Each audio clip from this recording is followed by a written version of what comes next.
Yeah, I was like, It is what it you, is, man. you Everybody in the can't have a chat, perfect show. You can't. You can't have a everybody in the Exactly. perfect show. chat watching, bro. We appreciate y'all. Well, we always about 10, 15 minutes late. You know what I'm saying? So we always about 10, 15 minutes late. But we here in the cut, in the flesh. Everybody but Jay. Shout out to Jay. He won't be here today.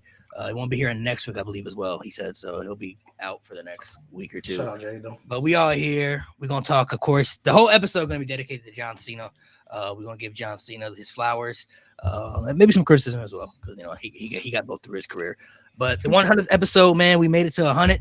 Appreciate all the subscribers and watchers who've been watching since the PC had to move over to a different platform after the PC. So we've already been past 100. If we was still on the same platform. But everybody, go ahead and throw up the salute in the chat as well. People watching, we got to throw up the salute one time for John Cena. No, you gotta. Hey, well, how he used to do it? With his thumb like that, man. With the thumb like that. Yeah. Everybody throw up the salute in the chats, man, for John Cena, one of the greatest of all time, if not the greatest for many people, depending on who you ask. Everybody's got their own criteria. But we're gonna talk everything. We just gonna talk about John Cena the whole episode. So we're gonna talk about first. We gotta talk about the last match, how everybody felt, everybody's feelings going into it, the criticisms, the positivities, how people feel. I'm sure everybody in the chat gonna feel a little bit differently. So for me, starting off, John Cena, my all-time favorite wrestler. I don't know if anybody else up here has his all-time favorite, but John Cena was like one of two people that I grew up wanted to be just like. The other was Kobe.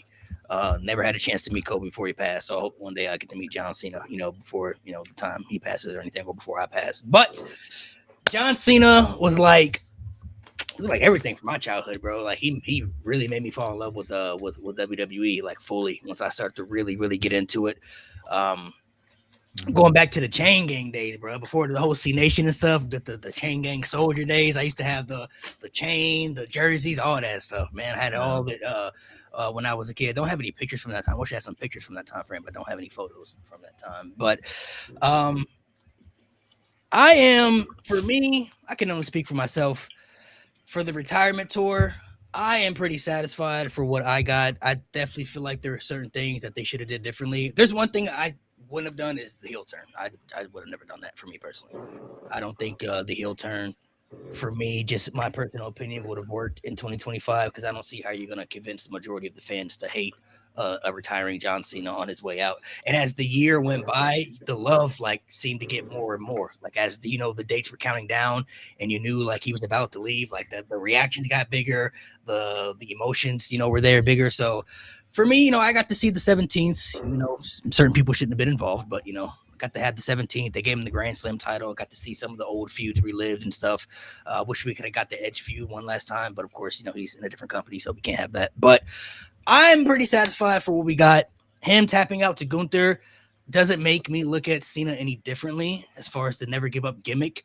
Number one, they kind of told us the story going into it. That was kind of how it was going to go. And I feel with the way it ended too, with the smile and everything, I feel like for me, that was Cena like accepting his fate. Like he's at peace with it ending. Like it's over with. You know what I'm saying? Like it's done. It's over. The John Cena gimmick, as far as the jorts, the wristbands, everything, it's no more. It's over with. The whole thing is done. And I feel like this might be unpopular. Everybody's throwing shade at Triple H for the booking and the retirement tour. But I feel like if you're gonna blame Triple H for that, I feel like you also got to criticize Cena the same way. Because if you listen to a lot of interviews that he's had over the last few weeks, it seemed like he didn't really push for any creative input on his end. He kind of just took whatever WWE gave him and just did it. Like if John Cena really didn't want to turn heel, do we think it would have happened if he spoke? No. If he didn't want to get squashed by Lesnar and he said, "Yeah, we're not doing that," do you think that would have happened? No. If he didn't want to tap out to Gunther and say, "Yeah, I'm not tapping out on my last match. That don't make sense. Never give up." If he wanted to, he would have retired with the IC title if he really wanted to. Like, if he really wanted to. Yeah. I feel like Cena also deserves some of that blame if you're going to push Triple H in that same criticism, because John Cena is at a stage in his career where he has creative input too. His opinions matter. I'm sure they probably asked him certain things like, "Hey, what do you want to do in this?" And Cena, just based off the interviews that I've heard him say, he's just saying that he's just done whatever they gave him. Facts. Do what? 200 dates? They said no, 36. He's like, "Yep, 36 is cool. I'll take it." And if you want to call it a spade to be real, you got to give The Rock some blame for this too. You got to, bro. Absolutely. Of course. Yeah, him being involved in the turn and everything. I feel like there's certain things Cena could have spoke up about and pushed different creative inputs. that he may have wanted to go to that he didn't really do. You know what I mean? Like, I feel like there's certain things that could have been a little bit different if he wanted to speak up about certain things, but he's a company guy, so he's going to do whatever the company wants, which is good. But this whole year is really about you. It's about John Cena. Like, if there's one year that the fans would have accepted you to be more selfish than any year, it's this year. This is the year. Yeah. If this was the year that you decided you could have been more selfish than any other year in your career, it would have been this year because it's your retirement tour. You said you're not coming back anymore. You said after December 13th, I'm never wrestling again. So if this was the year, this would have been the perfect year to speak up and say, hey, I want to wrestle that guy. Hey, I'm going to do this. I'm going to do that. Of course, you don't decide who wins and loses. That's up to Triple H and everything as far as what's best for business. But I feel like there's certain things that they did that Triple H is getting all the blame for that I think y'all got to match that same energy with John Cena when it comes to the creative input. Because if he didn't want to turn heel, if he didn't want to do the Lesnar match, if he didn't want to tap out, if he didn't want to work with certain superstars, I don't think that stuff would have happened. If he would have spoke up and said, I'm not doing that, we should do this or something different, I think things would have turned out differently. But WWE kind of gave him ideas, and he kind of just took whatever they gave him. You know what I mean? So we don't know what could have turned out differently. We don't know what could have happened. You know, things could have obviously been very different for people. But I feel like for me, I'm pretty satisfied with the retirement and the ending. You know, John Cena's a legend, one of the greatest. And if he wanted to go out the way he did by putting over Gunther, you know, I don't mind it. I know a lot of people are going to use the argument that Gunther didn't need it and it, you know, all that stuff, which, you know, fine. You know, Gunther was already kind of established a bit, you know, with his career a little bit. I kind of look at it though with how Brock took the streak. You know, when Brock took the streak, he didn't really need the streak. But look what it did for Brock after he took the streak, though. Like for like 3 or 4 years, Brock felt like the most unbeatable guy in the company for a while. Mm-hmm. I think Gunther is going to be the same for a couple of years now. I think he's going to especially when he beats Brock at WrestleMania. I think he's going to be that guy who he may lose a couple of matches here and there, but it's going to be very protected. Now, I feel like he's going to be the guy where it's like you feel like it's hard for you to believe that he'll lose matches. That's how kind of Lesnar felt for a while. You know what I mean? When he took that streak, it was like, I don't know who's going to beat this guy. You know what I mean? Right. Like, and I think they can execute it better than what they did for Lesnar because from what I heard what Cena said when he got squashed by Lesnar at SummerSlam, that was built up for that big baby face to come along and beat Lesnar, which was, you know, supposed to be Roman. They wanted it to be Roman, but obviously the fans didn't accept that. Right. I think now that Gunther could be that guy, this could do wonders for somebody else. I mean, I don't know who that baby face could be. I don't know if it'll be Oba, if it'll be Braun. I mean, whoever that guy is, it's gonna do wonders for them.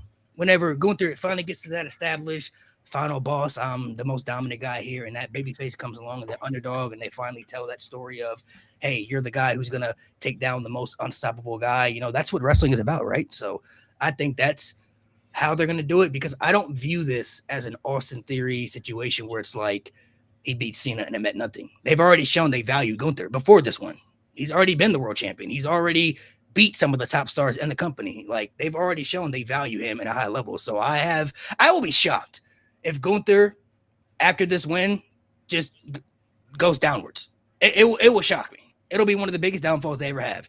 If he goes down like Austin Theory did after he beat John Cena, I just don't see a scenario where that happens when they've already shown they clearly value him before this one even happened. So, actually, I only got really 2 things to say about it.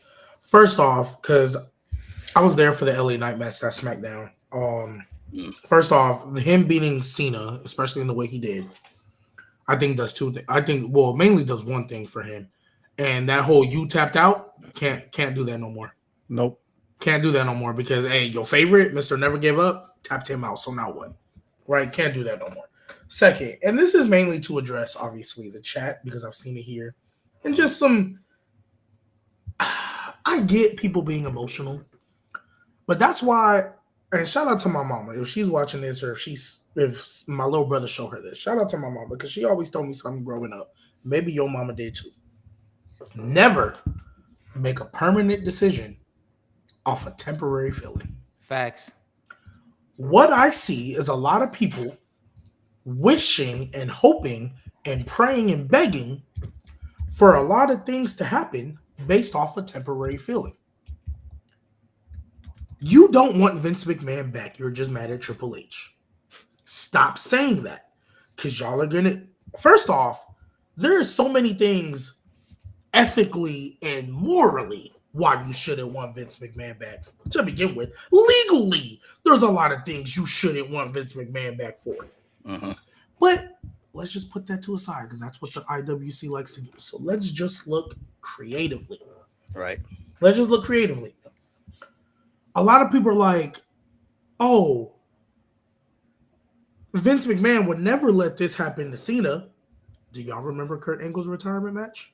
Do y'all remember Kurt Angle's retirement match? Talk about it. When he requested John Cena, and John Cena was like, yeah, let's do it. He's like, nope. You're getting Baron Corbin.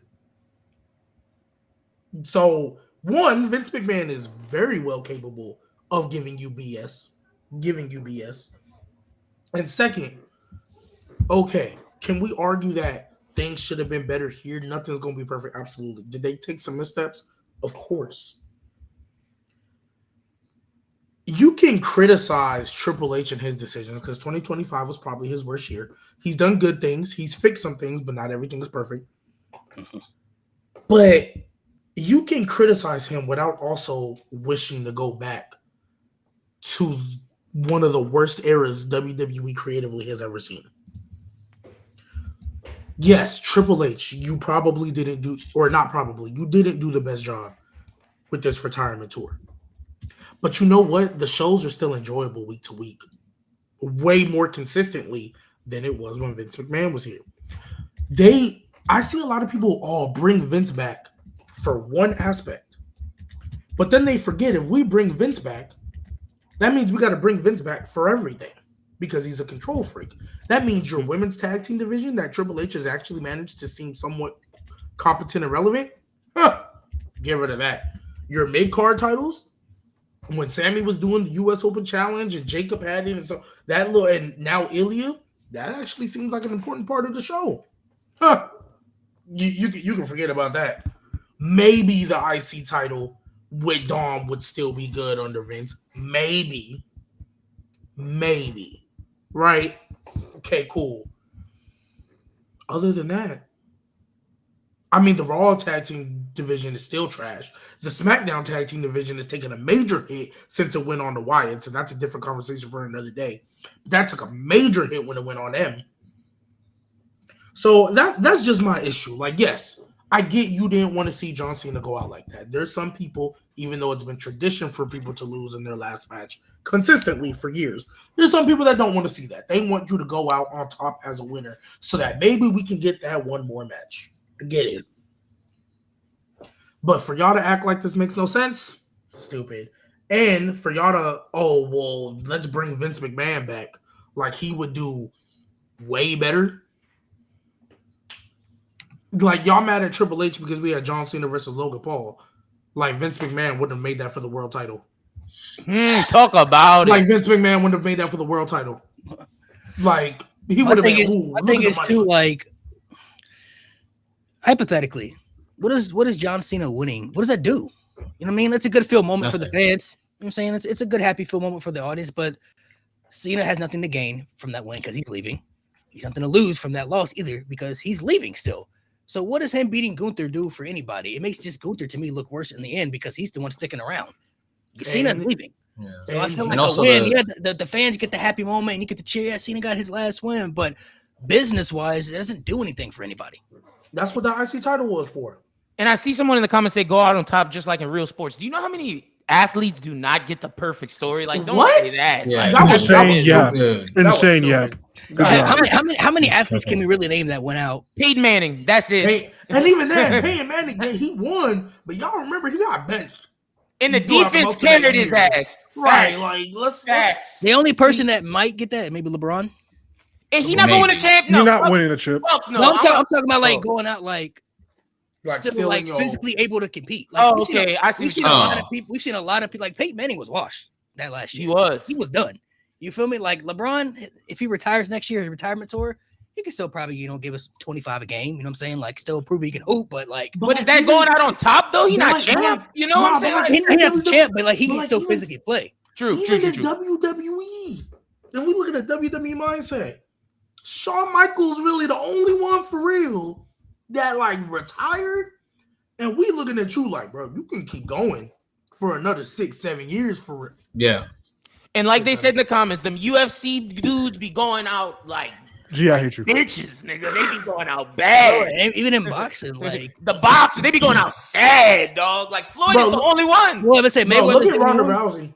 Look at Ronda Rousey after she lost that first fight. Oh, it's done. It was done, dog. She was. Look at Conor McGregor now, bro. Like what?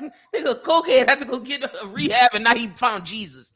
Like, come on, There's bro. very few athletes that really get to go out the way they want. You just remember the peaks they had, because if their peaks are so legendary, that's what holds a lot of weight. You know what I'm saying? Like Anderson Silva was a beast in his prime, but them later years, he was getting smoked by everybody. Boy, like it was hard to watch.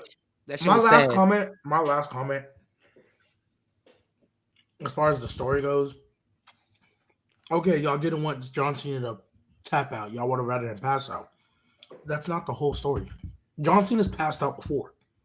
When's the last time that man has tapped out? That's the whole point of him saying, hey, I can't do this anymore.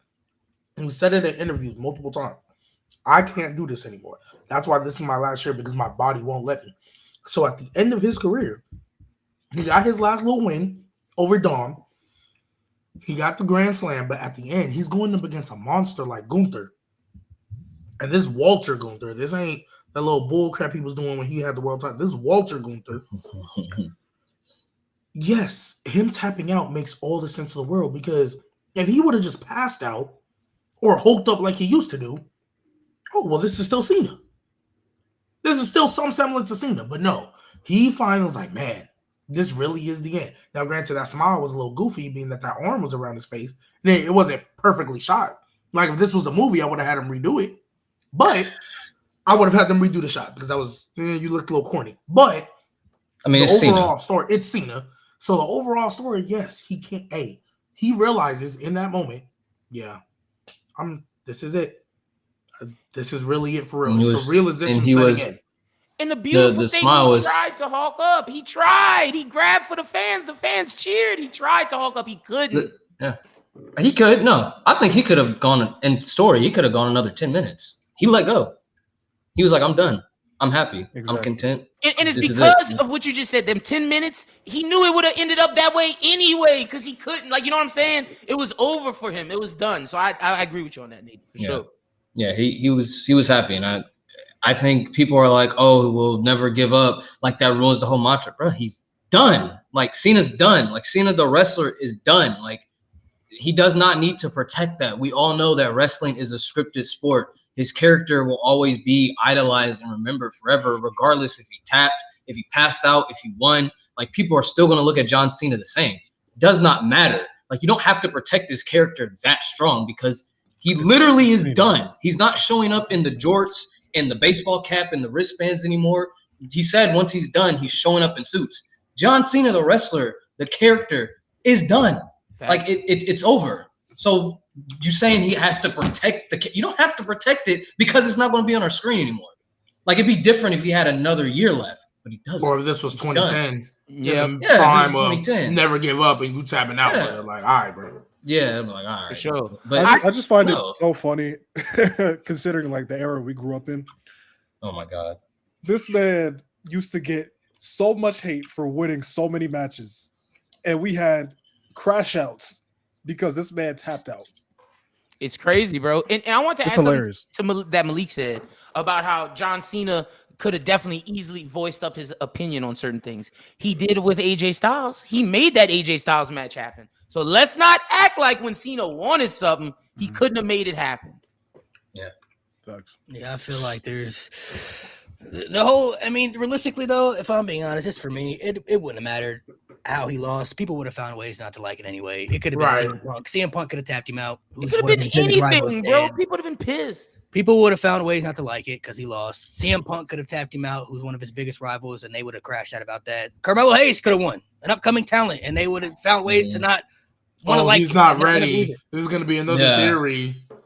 Like, people would have found ways just not to like it just because it's John Cena. Like Mo said, Cena, we used to live in an era where John Cena would win matches and he was burying talent. He never put anybody over. He was Super Cena. Now, when John Cena loses, all the companies disrespecting him, all the WWE trying to bury him. Triple H hates him. Like, he can't win matches and get criticized and lose. He can't do either.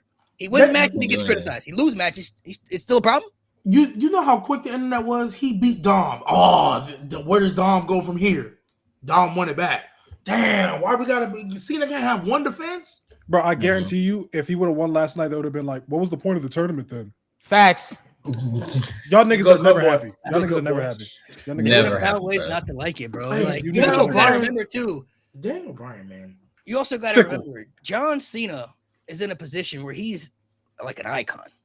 It's his right to really give back, to try to establish people further or to help other superstars. That's how you create new stars. Somebody had to do that for John Cena at one point, or there would never been a John Cena. If somebody didn't help make John Cena to get up to the upper level, John Cena would have never existed. Same with Stone Cold, The Rock. Like everybody needs somebody to help make them. Cena did what he had to do, and I feel like the reason I'm at peace with it is because in that moment, Cena, I believe, understood what that meant. People may not have liked it. Like I believe going into it, Triple H, Cena, they all had to know people was not going to like this decision, how people really going to feel. Mm-hmm. But they felt this was the right thing to do, and this is how he wanted to go out. People may not like it, but it's his career, so you got to accept it.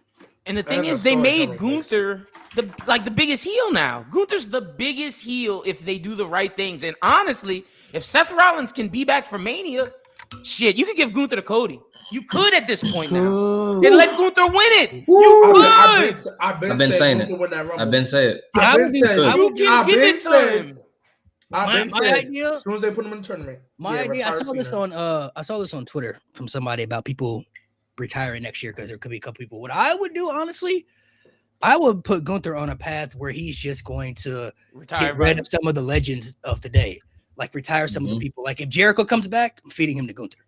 AJ Styles, your last match, I'm feeding you to Gunther. Brock Lesnar, whenever you decide to hang it up, I'm feeding you to Gunther. Like I would build his new character kind of like Legend Killer-ish, but like Lesnar 2014 vibes, where it's like Randy Orton was a legend killer, but he wasn't like retiring people though, like putting them into permanent retirement. I would kind of push Gunther in that direction. Like I would start to have him retire people from the past, build up his gimmick where it's like he wants to get rid of people from the past and move towards the future. You're all got like Goldberg is the past, Cena's the past, Jericho's the past, AJ Styles the past, Brock Lesnar's the past. He's gonna inflate all these people, which gives him more heat, which builds him up, I think, even more as a monster heel.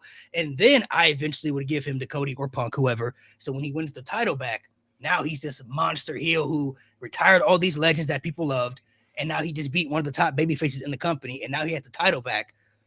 The heel he can get from that, and that's gonna only help make somebody else a bigger baby face, whoever beats him. Yep, that's fair. That from him.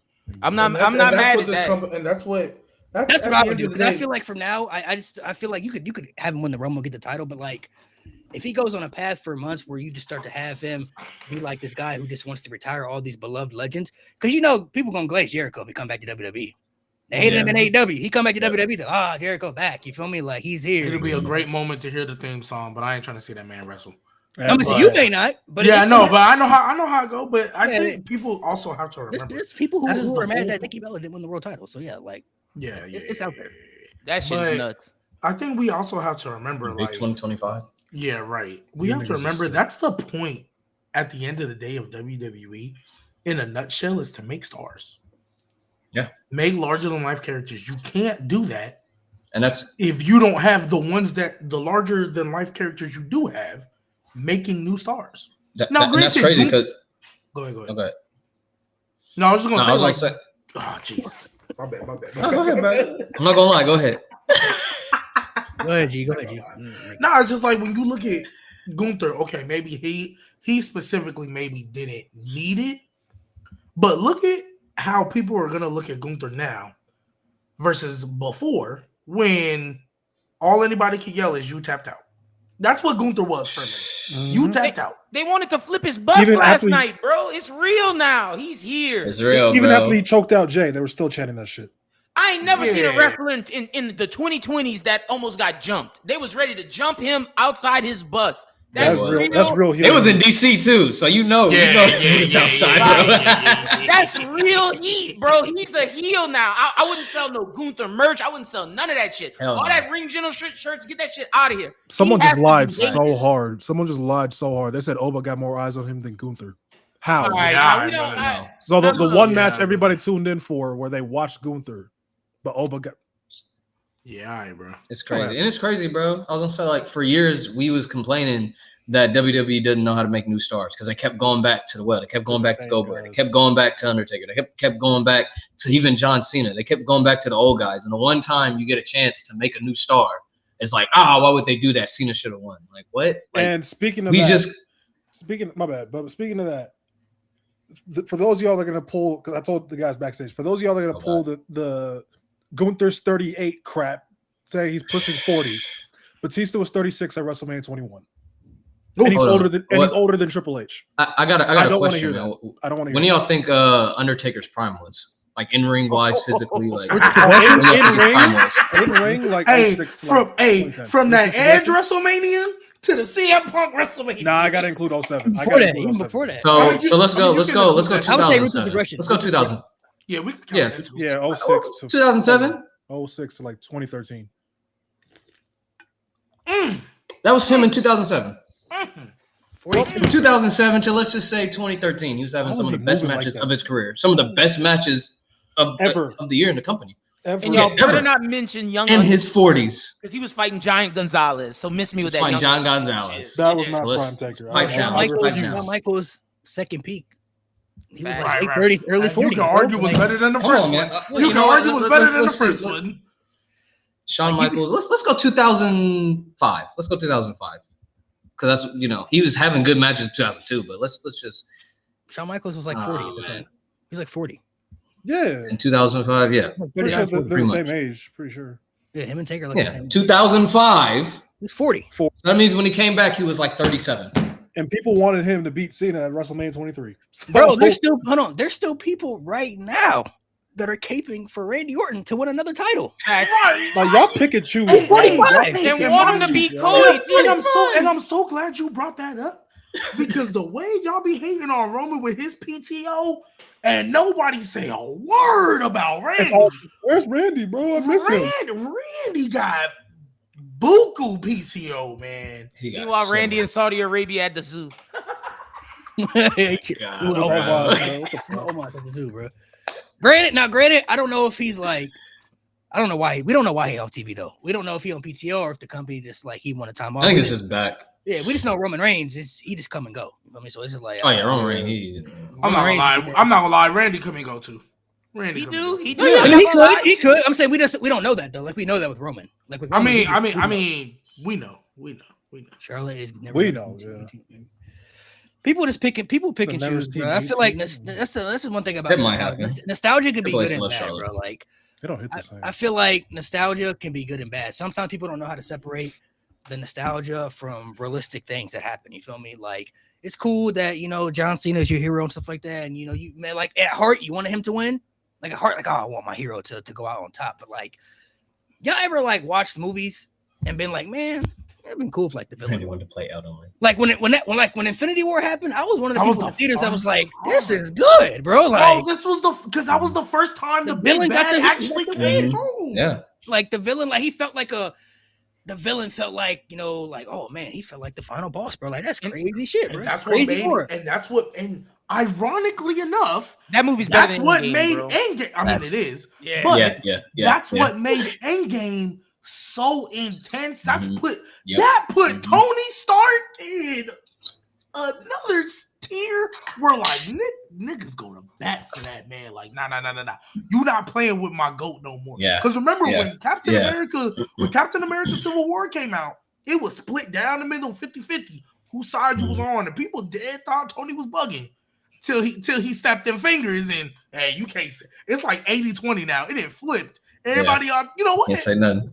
Iron Man was right. Because if y'all would have listened to him, he wouldn't have died. So so stop playing. Like Infinity War was so important because Thor got revived. Now with this, I don't know about that last movie, but Thor looked like the Thor we've been waiting on for a minute.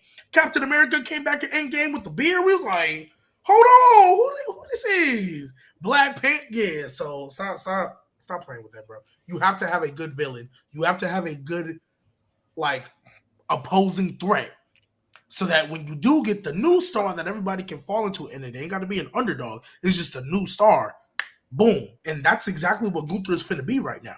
Yep. I think if we don't get Gunther Brock, which should be the plan. But if it's not Gunther Brock, we're getting Gunther Cody, and I said that because we had this argument like 2 weeks ago about whether or not Cody and Gunther can main event or WrestleMania. I was like, after he retires Cena, absolutely, because you can carry that. You can literally do. Remember when Triple H wanted to defend Shawn Michaels' honor?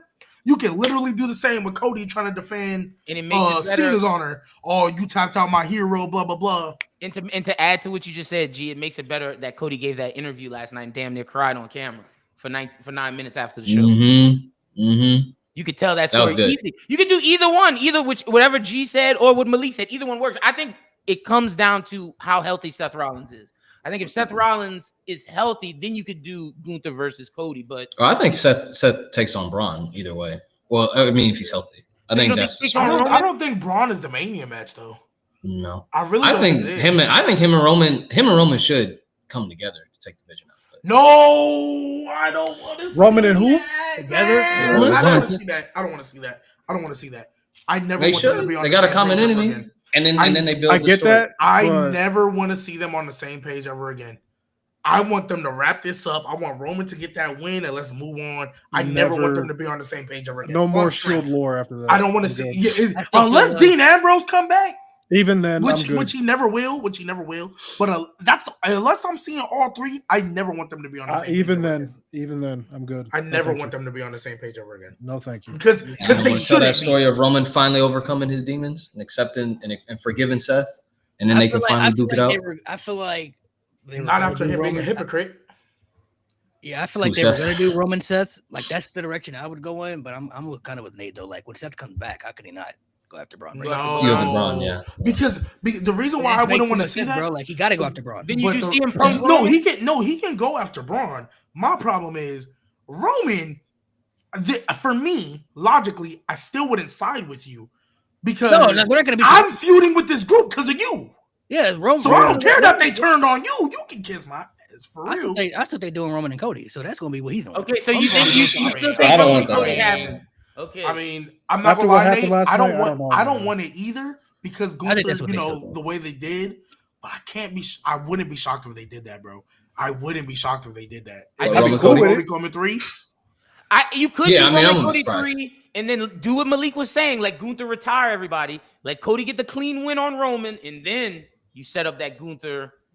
That's what I would do. If I'm well, depending on it depends on when AJ wants to retire. If AJ wants to retire WrestleMania, then I'm giving him Gunther at WrestleMania. He's gonna retire. I thought AJ was gonna retire later. I still think AJ can win the Rumble. He just said 2026. He didn't say when. I want and you can retire Brock at WrestleMania if it's Gunther. You could do that too. Well, I think that might be SummerSlam. Bring up the dumbass in Minneapolis. I agree, Nate. Oh, we got super chats to get to. What happened? This guy again, bro. Bring up that dumbass super chat. Good lord. Oh, we got one. We got to get to it here before. Okay. This was the first one that we had right here. I have the I hate this and then I want to watch this crap again feeling. That's okay. You gonna watch on Monday? Don't worry. Yeah, I was about to say you gonna keep up. You'll be fine. Appreciate you though. Hamlet, Prince of Denmark. Gunther fans are laugh emoji. You lads probably thought William Regal, a superior version of Gunther, yikes, was rubbish during the 2000s. And don't at me, Bryan Danielson and Lyra Valkyria are my face. You paid $10. I don't know what bullshit. Hey, appreciate the $10 though. I don't know what Bryan Danielson and Lyra Valkyria have to do with any of that, but I mean, William Regal was cool. Yeah, I fuck with Regal. I don't know where you got that notion from. You remember when he was dancing around with Crime Time? We getting money. Yeah, you know what's great about Regal? He was good at everything. He was good at everything. GM Regal was great. And back to he could be serious. He could be funny. I don't know where you got that notion from. I love it when Regal comes on my screen and screams War Games. I love it. I'm glad you finished. Oh my god, I hate y'all, bro. Glad you finished that sentence. I had my remote ready. Oh my god, pause, man. But how y'all saying y'all want Vince back? Vince didn't do Regal right. So like, what do we? No, he didn't. No, hell no. Regal should have been one of them. I think no separates Triple H and Vince. I think Triple H, he's more of like a wrestler. You know what I mean? Like he talks. Yeah. He did an interview many years ago where like somebody asked him like, "Who would your dream match been against?" This motherfucker said Buddy Rogers, and like Bro, that is such a Triple H answer, bro. 40s and 50s, bro. Old ass name, bro. Triple H likes old methodical he wrestling. likes This is pro more wrestling. character aspect. And Like, you know how you know good, Triple H likes pro wrestling? He let Michael Cole say on air that Gunther pro wrestling beat sports entertainment last night, bro. I'm not gonna lie, that's such an underrated line. It really is. It's such an underrated line great. that's gonna slip through, and then people aren't gonna like appreciate it till later. Because they're so emotional. Because he's big, bro. What was the phrase? What was the exact word used? Like, hold on, I'm professional wrestling destroyed sports entertainment. That's so crazy, bro. That's big, which is bro. That's low key poetic. That's it shows that. I think it shows that like that Vince shit is done, bro. That Vince shit is done. Yeah. But despite like TKO stuff, that Triple H's like his vision is like, we're in my 34th era, but we're in my era right now where I'm pushing actual like wrestlers. Like John Cena is a great wrestler, don't get me wrong, but like that whole stereotype of like the bodybuilder and like that super goofy cartoony character, like he's like, nah, man. I mean, we've been done with that, but he's like, no, like this is like we're pushing for like actual wrestlers now, which like your booking says otherwise, but I see what that statement was. And I thought that was very poetic. And I think it's a step in the right direction. And I really hope we kind of embrace the actual wrestlers. Like, take the fucking mask off Tyler Bate and Pete Dunne and actually let them wrestle instead of being this fucking Los Americanas shit. Like, what the fuck? Like, Ludwig is fine. Ludwig, that gimmick, he can keep that gimmick forever. But Pete Dunne and Tyler Bate, y'all gotta like, I need to see some like fucking graps from these guys. But yeah, I feel like that works for Gunther. That's why somebody said it in the chat, bro. They should, if Gunther goes on his retirement path, they should call his nickname the Career Killer. That's good coach. He should be the Career Killer. He retire Chris Jericho, sports entertainment. Put that shit in German too. AJ Styles, who is a pro wrestler, but you have Gunther, the ultimate wrestler. That story could be, I'm a better wrestler than you. Yep, I'm a better wrestler than you. Retires him, and then I'm telling you, bro, he beats Lesnar. I think he taps out Brock Lesnar too, bro. Oh yeah. Listen, no. I would love that. I would love that. They have leverage. They have leverage. Triple H is making him tap out Lesnar, bro. They have leverage. They have leverage. I would love that. I would love that. I don't think he's a lawyer.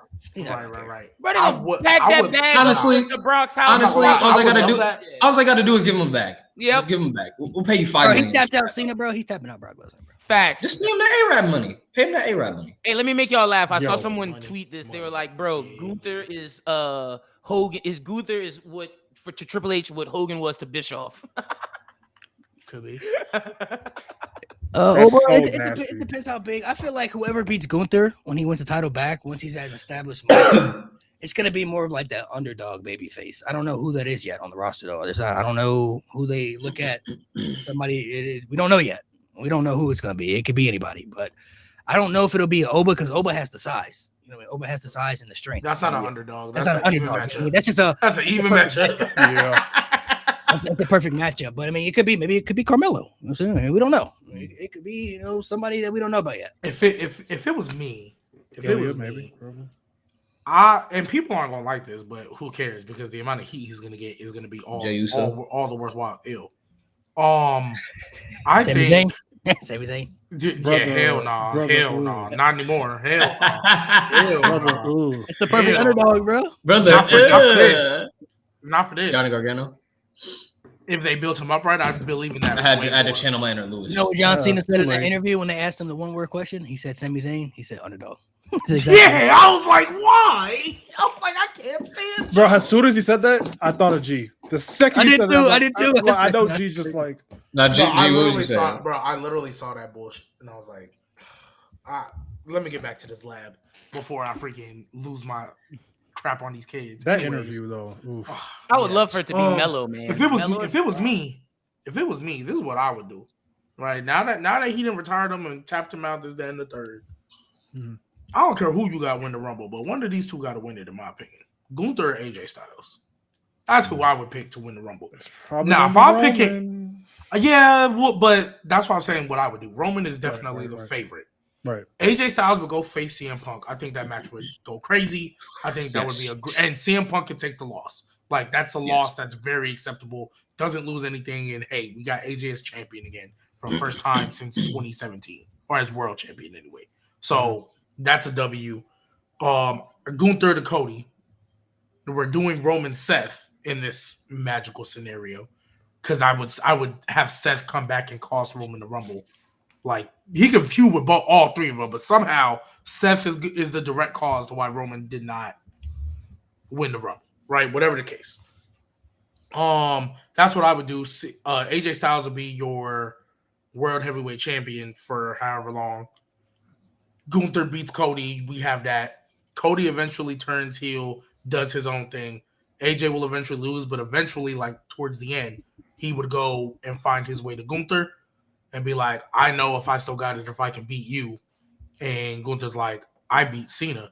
I beat your beloved Cody. What makes you think you'll be any different? And that's how you get AJ's last match. Gunther has now retired 3 people at this point. Even if you want to throw Brock in there somewhere, maybe like at a SummerSlam, because SummerSlam's in Minneapolis this year. You can have Gunther, Brock at SummerSlam if you don't want to do it at Mania. And and then you got to build somebody up, though. That's the only problem. Because I don't want to see Cody win that title back. Seth ain't doing it. Roman ain't doing it. AJ would have already had his last little run. So you'd have to really... you'd have to really do some good work with your Mello, your Braun Breakers if you want to turn him back to babyface, even though I don't think you should. Maybe Austin Theory. No, I think it's I think maybe because that boy's like 26, right? 27 now at this point. He's young. If you build him up right, like you could really that wouldn't be a bad idea. Y'all really don't think they're building up Mello now? Do y'all not see it? They're doing it now, but I can see it. They didn't get my benefit of the doubt yet. The crowd's starting to work with him, but I got to see what they do with Melo next year. I think he's got to win that U.S. title first. I got to see what he does. Let him build him all year, and then you could let him be the person to beat Gunther next year, not this year. Gunther got to win all year, bro. Win the U.S. title first, and let me see what you do with that. Facts. Do that first. Do that first before I'm putting you back in the main event. Do that first. Yeah. So it's gonna be interesting to see what they do next year. We got some other super chats real quick. We're gonna go to. Let's get to it. Do y'all think it's really John Cena going out the way he did, or fans pissed? I mean, that's just we don't know. We don't know really. I mean, I feel like people are just emotional. And to be honest, to be honest, I don't think people will believe any scenario. Cena comes out and says that it was idea. People still gonna find a way to not believe it. Yeah, right. Yeah, but even then, Cena his whole end has been very corporate. Yeah. Yes. The interviews. I don't know if y'all saw the interviews, bro. Somebody said it was like putting in like Chat GPT style questions, bro. Bro, he wouldn't answer nothing straight up. Nope. Talking about Pat McAfee or Chris Van Vliet because they were both kind of the Chris Van Vliet one. Yeah. I haven't seen the Pat one. I haven't seen that one. The Chris Van Vliet one, bro. They asked him about the Rock stuff, like the heel turn, and he said, like, "Who cares?" I'm like, "Nigga, I care." Nigga, fans. Right. Like, now's not the time because that's why I said like, bro, he's an ambassador now. You really think you about to talk smack about The Rock on the board? That's why work. That's why I said Cena deserves some of the blame for his retirement tour, bro. It's just like he just took whatever they gave him, bro, even if it was shit. Like I bet you if he spoke up on some of the shit, no. Like he'll never talk about what he doesn't like because he doesn't want to he tries to make the good into bad. Like, oh, we try to make it work. This is what they gave us. And especially because I think also too subconsciously all that he got from I really think it bothers him about the burying talent thing, especially the Nexus. Because I know, but he specifically was like that night. Yeah, I was wrong. At least I won, but hey, probably shouldn't have done it. But I killed their careers. All right, so now that the retirement tour is over, how does everybody feel now? Now that it's done, everything happened the way it did. How does everybody feel about how it went down? I already spoke about how I felt about it. I'm very 50-50 on it. I think it was a B+ that could have been an A- if they just tweaked a couple of. You said a B+? Yeah. I think overall, yes. I think his retirement tour was a B+. I don't think you should take away 2 months of a 12-month retirement tour and shit on it. Because it was really only legit bad if we think about it for 2 months. And half of it wasn't his fault. Because The Rock didn't show up and it was just Travis Scott. So John Cena can't control that. But after we got past that, I thought the The little mini truth stuff was good. The Punk stuff was good. The Randy stuff was good. You can the Logan stuff I didn't really care about. And then he turned back to face, and everything else from SummerSlam to now was great. The turn itself, except the Brock stuff. Oh, yeah. Sorry, I'm sorry. Yeah, I pushed that on my brain. So okay, so 2 and 3 weeks worth of stuff because Cena wasn't even really here for that build. So 2 months and 3 weeks stuff out of a 12-month.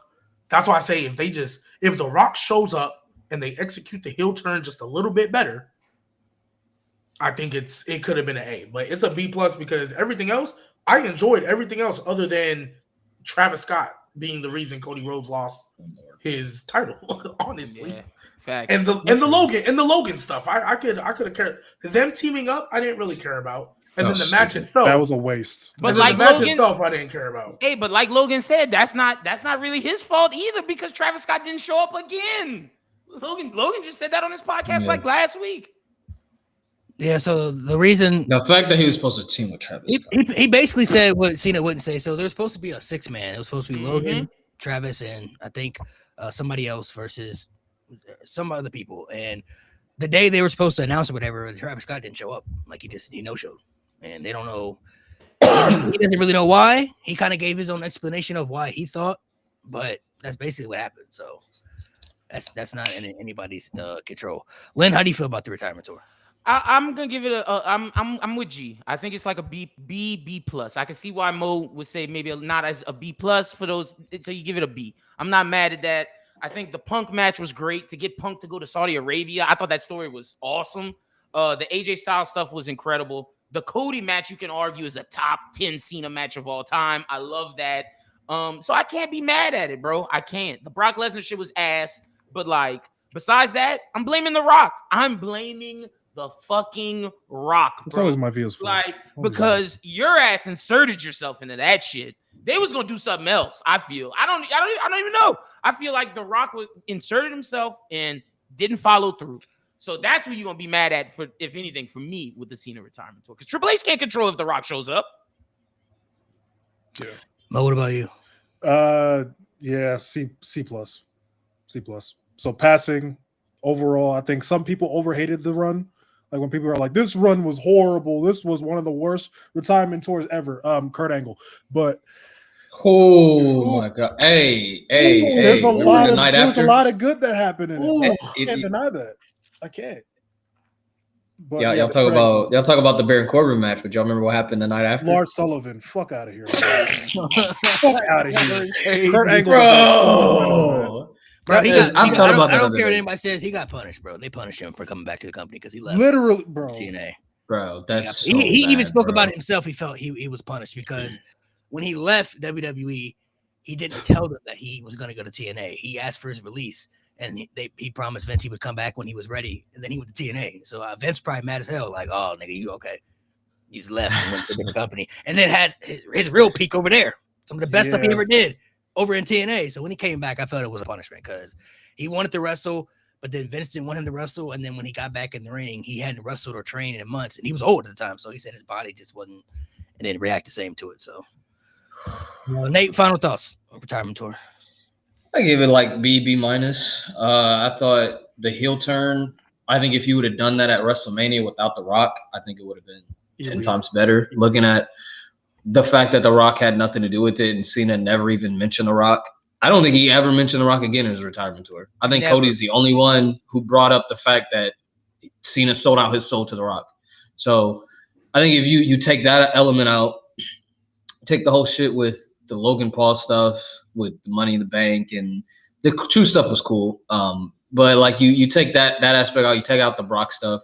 It was a good tour. I do wish that we got to see him mix it up with like future stars more, because we really only saw him wrestle Dominic Mysterio one-on-one, and he got to wrestle JD McDonough in a 6-man tag team match. But besides that, and Gunther. Besides that, he never mixed it up with any younger talent. And like he was fighting. We wouldn't want that though. Maybe he could have if they would have let him do more dates. Yeah, and the fact that he wanted to do more dates, but like we don't have to get to 200. He could have settled for like 50. Like that's what I said. Yeah, he could have settled for like 50 dates, balance it out, have the first half be like I love if they would have told the story. His first half he feuds with his old rivals, but this time as a heel. You get the Randy match, you get the Punk match. You could have inserted an AJ Styles match in there instead of the R-Truth stuff, which I thought the R-Truth stuff was fine, but maybe don't do it fucking twice. Just maybe one R-Truth match and then give AJ another match. And then the second half, you could have had him face Mello. You could have had him in a match with LA Knight. You could have had the Dom match a little earlier. Like, you could have done a little bit more. I'd wish they would have explored the future more because it was a nostalgia tour, which was fun. And a lot of the stories were flipped on their head. But it's also like we never got a lot of John Cena dream matches that we've been wanting to see from this generation, and that kind of sucks that we never got to see him. So, but I think people do overhate it a little bit. The ending, I think the ending was perfect. I think they ended it the right way. I think Cena letting go of this lifestyle and being content, even when he came out in his entrance, you could tell he was not sad. He was happy. Like, it didn't really hit him till like after the announcement. Like, I could see it in his face, so he was like, okay, now it's starting to feel it. But I think he's content. I think he's happy. I don't think there's any amount of money in the world that Saudi Arabia or TKO or anybody could throw at him to put the jorts on again. I think he's done, and I think he's content. And if you ask him about it in an interview, he'll probably beat around the bush a bunch and say 1,000 words that have nothing to do with him coming back. But I don't think he's coming back. I think Cena is done, and he's happy, and I'm happy that he's done. All right, so there's one thing I want to talk about here for a minute. So I see a lot of people in the comments saying that Gunther not believable because he tapped out to Jey Uso and stuff like that. Listen, Cena lost to Kevin Federline. Listen. Every top star you could think of has embarrassing losses, right? But we got to remember, John Cena at 1 month beat Brock Lesnar. And then the very next month, he was losing to John Laurinaitis. In what world is it believable for John Cena to lose a match to People Power? Even though the Big Show got involved in all that, I don't care about that. John Cena done smoked Big Show through half his career. Right. He beat Brock Lesnar, arguably the most dominant guy the company's ever had. God. He beat Brock Lesnar when he was getting destroyed the majority of the match. Brock Lesnar might be the most dominant guy the company's ever seen. He could beat Brock Lesnar, but can't beat John Laurinaitis. He can't beat Lord Tensai. He can beat Brock Lesnar. Yo, Lord Tensai was crazy. Lord Tensai. And that was clean, wasn't it? Lord Tensai and John Laurinaitis. But he couldn't beat Brock. He couldn't beat John Laurinaitis, but beat Brock Lesnar. So you could talk about Jey Uso tapping out, Gunther and everything. Sure, that was crazy, but he just tapped out John Cena, bro. They said Undertaker lost to Vladimir Kozlov. There ain't nothing more you can say, bro. There ain't nothing more you can say. He tapped out John Cena, bro. The most untappable guy, bro. Like, he tapped out John Cena. Yeah, it doesn't matter if he tapped out to Jey Uso. That shit's done. Like, yeah, he choked him out. He choked him out. I swear it's done. Like, it's done, bro. What? It was done when that music came back, to be honest. Anytime someone says, oh, you tapped out to Jey Uso, they're going to be like, I tapped out your boy Cena. He's never wrestling again. And laugh. And now and laugh in your face. Now what? Like, I tapped out Cena. Every top star you could think of has had an embarrassing loss to somebody of some sort, bro. Like, they've all had embarrassing losses that they probably shouldn't have never lost to or done. Like, it is what it is, man. Yes, Jey Uso shouldn't have tapped out Gunther. It was crazy, but Gunther is still, to me, it didn't make me look at Gunther any differently.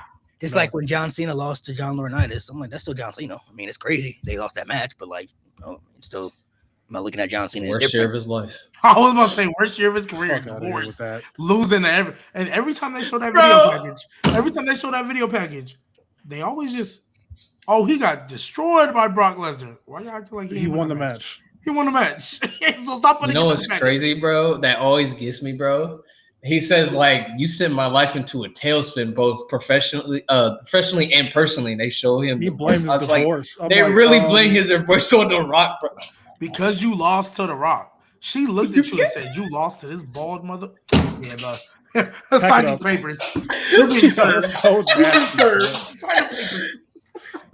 the fact that he sold his soul. Oh my god! The fact that he sold his soul to that man too. The Rock lost. Yeah, somebody said The Rock lost to the Hurricane on a random episode of Raw. I mean, like, bro, Cena lost to Kevin Federline. Roman lost as WWE champion.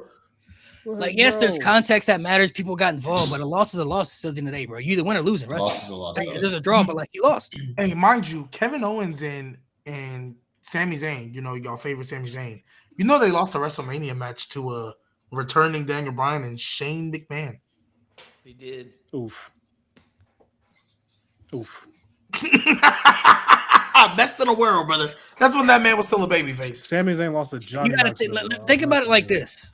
WrestleMania main eventer, Sami Zayn lost to Johnny Knoxville. Yeah. Think about it like this, bro. And Sami Zayn went on to beat Gunther, but it was crazy. But like, think about it like this. John Cena, yes, when he lost to John Laurinaitis, the Big Show got involved and everything. This is the same guy that took down a 7-man group by himself, bro. Facts. Got DDT'd on concrete. Got DDT'd on concrete and still found a way to help his team win in the end. We really like, and realistically, we don't think he could have took down Big Show and John Laurinaitis. Mind you, how many times did he beat Big Show in his career? I was about to say, wasn't there the same Big Show that was crying because Stephanie McMahon was being mean to him? Oh no, that was years later. That was Eve Torres. Laurinaitis and Eve Torres and David Otunga, they triple teamed him. They got him fired, and he was on his knees begging for his job. Oh man! Like Damian Priest lost, and Eve Torres was at the front. That was crazy. Eve Torres was the one shaking hands with John Cena at the front with all the people there. I was like, Eve Torres, why are you there? I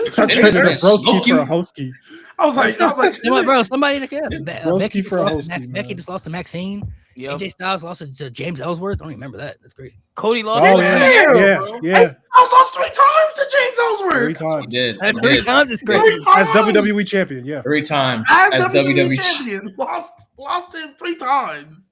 Y'all know how many times Chavo Guerrero lost to Hornswoggle? Oh my gosh. That shit was crazy. And think of all the celebrities that come in and beat wrestlers. Realistically. That's what I'm saying. Green Arrow beat Cody. Yep. Floyd Mayweather knocked out the Big Show. In a real fight, that nigga could have died. Big Show could have killed him. Realistically. In a real fight. On that nigga. In a legit fight, the Big Show with one punch could have killed that man. Niggas talking about and he got knocked out by that guy. Feel me? Like it's wrestling. Hold on. Let me ask somebody. Let me ask these people a question. Let me ask Ironclad that was null and void like 2 years later. Hold on. So Gunther tapping out like a year later. Gunther tapping out Cena is too far, but we let a zombie mortician that's a motorcycle enthusiast run around for 30 years and we didn't say shit. Wait, what? It's about the Undertaker. We let a zombie run around and win wrestling championships for 30 years, and that wasn't a problem. But this is too far. This is too unbelievable. A dead guy. This nigga came back from the dead. How many times? Nigga died. Came back from the dead to be alive, to be a motorcycle person, and then died again. Died again. Like, I'm not trying to hear that shit, man. Like what? Hey, this is too far. But we was literally letting Kane electrify somebody's testicles. Like, bro, he should have died like a crime. But you know. Bro, getting hit in the head with a sledgehammer, legitimate crime. Like Triple H did that for years. Jacqueline beat Chavo for the cruiserweight title, bro. Like, come on now. Oh Lord, come on now. China was beating dudes, bro. You say Ghost Rider? I'm done. She was beating dudes. Did she beat Jericho?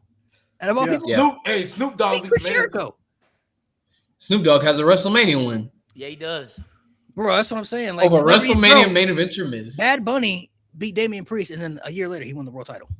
Not even a year later, he became the world heavyweight champion after losing to a celebrity. These celebrities aren't real wrestlers. They come in and they win all their celebrity matches other than Jelly Roll. Yeah, props to Jelly Roll. Yeah, Jelly Roll. You know, logically, why would Joe Self actually be winning matches? Why get in the that's what I'm saying. Why would that happen? That's hilarious. Did nothing for Drew though. Did nothing for him. Someone said anytime anyone mentions realism and believability in wrestling, I always mention the Irish whip. No word. Oh, the Irish whip is crazy. Nah, that's an elite cook, Matt Thunder. That's an elite cook. Good cook. Because realistically, you should not be moving like anywhere. Right. I would look at you like, bro, I'm not running. Hey, especially you're about to make me run over that. Hey, especially you know what really be taking me out too? The Irish whip that like make you fall, like they didn't throw you so hard. I'm like, bro, it looks the hammer throw that they call in the game. game. like one of them was like, my back, and the other one I'm like, you'll literally do it the next time, and then just get your foot up, and then it's like I know you saw his leg go up. Why did you just run straight into it? Right. Like I know you saw his leg go up. Like, bro, this is wrestling, man. You be staring at somebody at the top rope and you let them dive on you, like, bro, like. Right, or like every setup into a big move. Why? You know that's what he wants to do. Seth Rollins then hit you with that superplex Falcon Arrow every freaking week. And you keep Dolph falling for Ziggler. it. Right? Like, Dolph lost to that one time, actually. Stop getting Yeah. Kevin Oh Owens my on the top God. rope. Nobody Okay. superplex Kevin Right. Owens on the top rope. Right. Why are we doing it? And if there's Hey. believability, how many? Everybody uses the same finisher for every match, right? How many times people kick out of finishers and then you just get beat? You know what I'm saying? Like Cody Rhodes kicked out of like 10 at SummerSlam. How many people have kicked out of 10 attitude adjustments in their whole? It took 6 to beat an old Cena. Might I add you, who got beat by one finisher from Austin Theory at WrestleMania? It took 6 for Cody Rhodes to beat John Cena. And a low blow.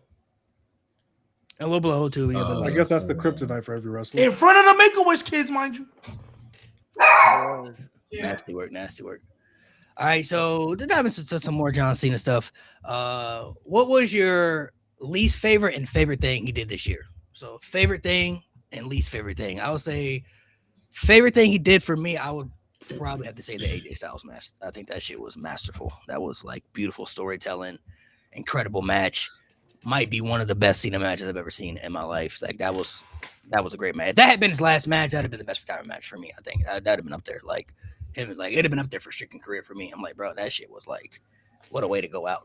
Worst thing though for me, I would say the Lesnar match, but I really didn't like the heel turn, bro. I'm just not feeling it, bro. Like I did not want to do that shit. The Lesnar match was worse than that. Lesnar match was worse. Because the heel turn like, had potential. The heel turn, I wasn't trying to see that shit in 2025, bro. Like I spoke about before it even happened. I was like, I mean, maybe they do it, but it's like, it was a shocking moment. Like we all were like, oh shit, this is crazy. But like after the adrenaline went down, I wasn't trying to see that shit, bro. It wasn't gonna work for me, man. They wasn't gonna. That's how I felt when Brock came back. I was shocked as fuck. There ain't nothing they could have did to convince me to want to hate John Cena in 2025. Nothing. Bro. Like just it wasn't gonna work for me. Nothing. So that for me, that's what it is for me. Those would be my. I think well, because me, I feel like the heel turn, like nobody was gonna hate him regardless. But I feel like the heel turn was more so for different takes on stories. Because yeah, they could have just ran CM Punk back one more time. But I think having because my favorite thing he did was the pipe bomb flip promo. That was good. Oh my gosh, it gave me chills. Yeah, Oh my god, that was elite. That was elite. I absolutely love that. So that's probably my favorite feud out of everything because then CM Punk came back, you know, the Thugonomics and had the drug free thing. Yeah, that was hilarious. So that was funny. That was probably my favorite thing he did. My least favorite, anything regarding Logan Paul. That was not. And the Brock Lesnar match, but I knew the Brock Lesnar match was just ESPN being ESPN. That's that TKO being TKO. That's what I knew that was. But like Logan Paul, that I was just like, why are we wasting on him? Like the heel turn, everything he did other than Logan Paul, I thought was really, really good. So it's like, why are we wasting this on a Logan Paul? Like what really should have happened for real is he should have beat Truth's ass, like legit. Like got that sympathy, and our truth kind of be the catalyst to trying to get him to turn back to the light side slowly but surely, and it builds up to that promo he did before SummerSlam. That's what it should have been, but instead they had to. You didn't like the match at Clash in Paris? Or are you talking about just the heel turn, like them teaming up together? Them teaming up together. Like as a heel, I didn't like it.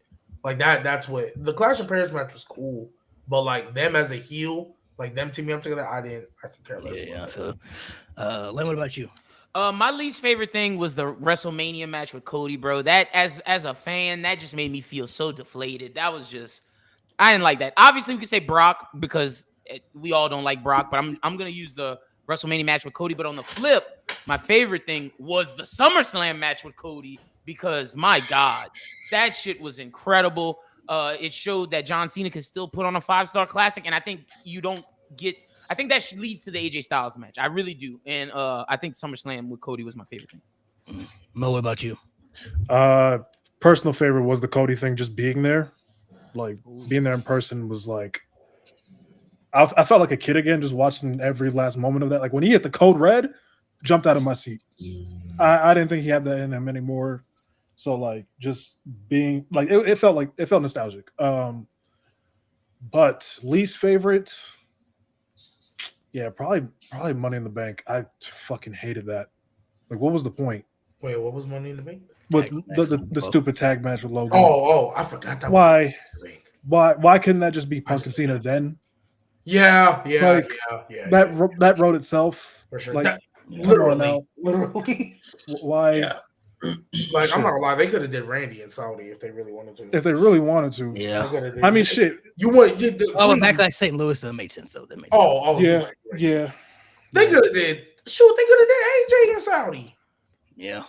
They could. Yeah, I definitely thought when we were going to Money in the Bank, I was like, "There's no way it's not Punk, right? Like, there's no way it's not. Like, come on, that's literally main attraction right there. That's your main event." Yeah. So. Nate, what about you? I would say the AJ Styles match. That match, this was the time I stopped watching. Like, I was just not watching it weekly, and so I forgot what time that was. Tuned in Crown Jewel just for that match, and that match is so good. Like the tributes, the emotion. Like when they pulled the fireflies out, I start crying. Like that was like beautiful. Like that was literally a love letter to pro wrestling. Like two different eras of pro wrestling, mind you. Like, so as someone who's witnessed like both of them, who gets these references, who gets the WWE and the TNA references, it was absolutely beautiful. Like that, like you got to be like a wrestling nerd to really truly appreciate that match to the fullest extent. So I love that match. I love that John Cena was able to do that. My least favorite thing, I would just say that the lack of depth the heel turn had. I feel like John Cena holding a 10-year plus grudge as a grown-ass man. Nigga, you are a Hollywood actor. Like, you had so many opportunities to get this off your chest. But now you start to whine and complain, oh, they hate me, oh, this abusive relationship. I was like, dude, like, no, we don't care. Like, get over it. Boo-hoo, nigga. Like, go to therapy. Like, if it's bothering you this bad, like, damn, hold on for that long. I felt like if it would have been more about him getting the 17th title and holding on to the 17th title instead of him trying to ruin wrestling, I feel like that whole thing was stupid from the beginning. And like it gave so many idiots fuel for everything that John Cena he did that was bad. I was like, that's the point. He's supposed to ruin wrestling. And legit, that was like some of the worst. Dumb. I remember. That's probably niggas was definitely using that. I remember the episode. I remember the episode. I trolled y'all so bad with that. Y'all was fake. Bro, that is like. I think John Cena. That is literally. He said that himself in the interview too. Like, yeah. Like dishonorable mention to the fucking WrestleMania 41, bro. Yeah, I told y'all before. I thought I was hallucinating, my nigga. I had to rewatch it the next day to make sure I wasn't tripping. See, in the moment, I didn't hate how it went down because I figured there was gonna be a story that led to it. Even though, like, I wouldn't have had Travis Scott there. I'm like, all right, well, obviously it's gonna lead to something. And then now that we know it's not gonna lead to anything, bro, it's like, yeah, that's crazy. They was coping exactly. That is exactly what they were doing, bro. Yeah. Exactly that was the worst excuse I've ever seen. I don't think to be bad. What the bro, I don't think we'll reach a low like that again. It's supposed to be bad. It's actually like that's part of my least favorite part of this whole run. It's just people making excuses for mediocrity. Who's somebody that he didn't get to wrestle that you wanted to see that we didn't get that we'll never get to see? Edge. Match that we'll never get to see. Edge. I'll say Braun. Yeah, I really want. Oh, like never ever get to see. Okay. Well, he was my pick to retire Cena at first. Same. But I think I really do think though. I mean, I'm not saying Gunther couldn't have, but I really do think if Seth wasn't here, they wouldn't have done the turn so early. I really do think he would have. I really do think Braun Breaker would have been in this tournament, but because he got Punk, I see that. He got Punk in January, right, for like the first Netflix show of the year. Yeah. Like he couldn't do that. Yeah. Yeah, but if Seth was still here, I genuinely think Braun Breaker would have been in that tournament and won.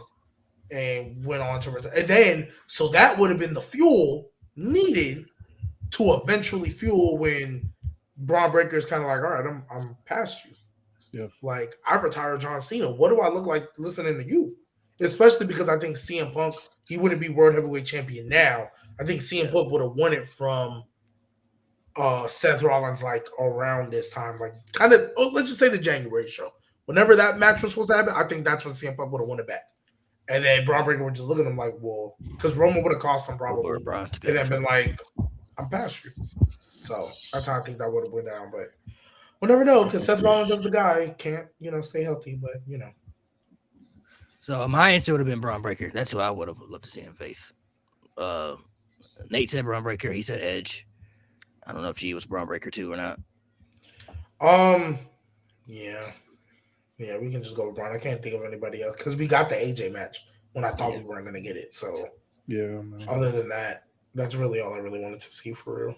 I use like one of his old matches. I'll say I would have liked to see him fight Kevin Owens. Good. That's actually a good call because when I saw him in the crowd, when I saw him in the crowd, and I was like, "Oh, we didn't get that. That's a shame." Yeah, that got me and seeing him in the crowd. So yeah, that would have been a good one. That'd have been a good one. What do y'all think? This might be a tough question. What do y'all think Cena's best match he ever had in the company? Punk, Money in the Bank 2011. I'm about to say. I just rewatched that yesterday. I was doing a marathon of Cena matches. It's a Punk match. It's a Punk match. Man, whichever one you want to pick, it's a Punk match. The environment, the chemistry that they have in the ring, the storytelling, just everything came together perfectly for that. You can't recreate that. You can't.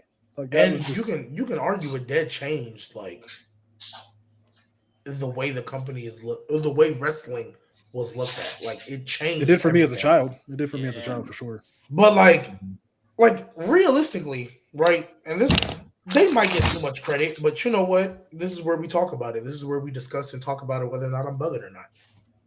That match, I feel like, was a real big kickstart into kind of how wrestling is now. It's not the direct cause. Obviously, it's not. That's not the reason AEW was born. Mm-hmm. But I definitely think it kickstarted.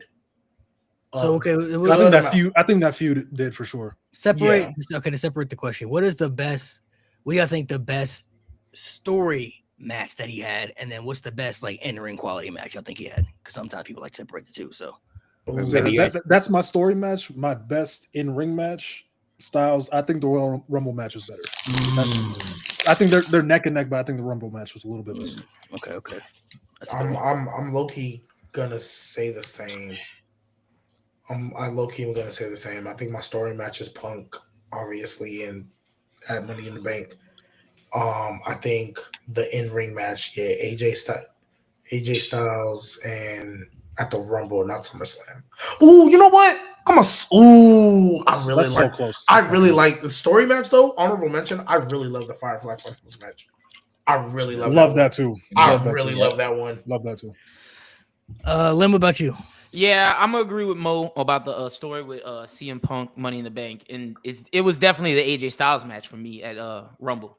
It's best in mirror match. Story match, man, probably definitely have to be Punk. Money in the Bank was really good. That was a good story match.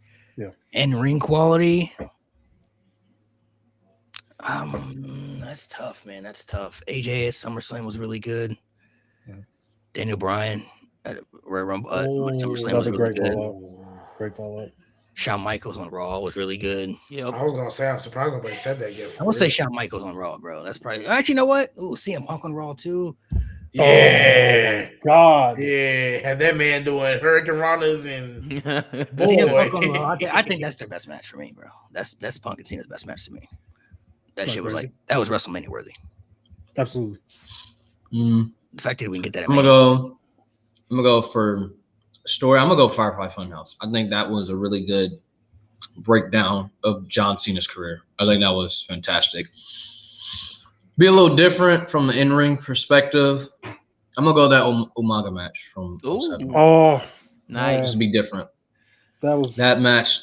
Oh my god! Like I know people like, oh, John Cena's corny. He's too childish. Watch that match. Tell me if John Cena is corny. Tell me if he's childish after he chokes out Umaga with the turnbuckle, with the rope, bro. That match is twice. He had to do it 2 times. Twice. That's why I'm like, how did some people say Umaga got buried? I'm like, how? He had to get choked out twice to lose. People say whatever, bro. People say whatever. Come on, bro. I would probably say for me too.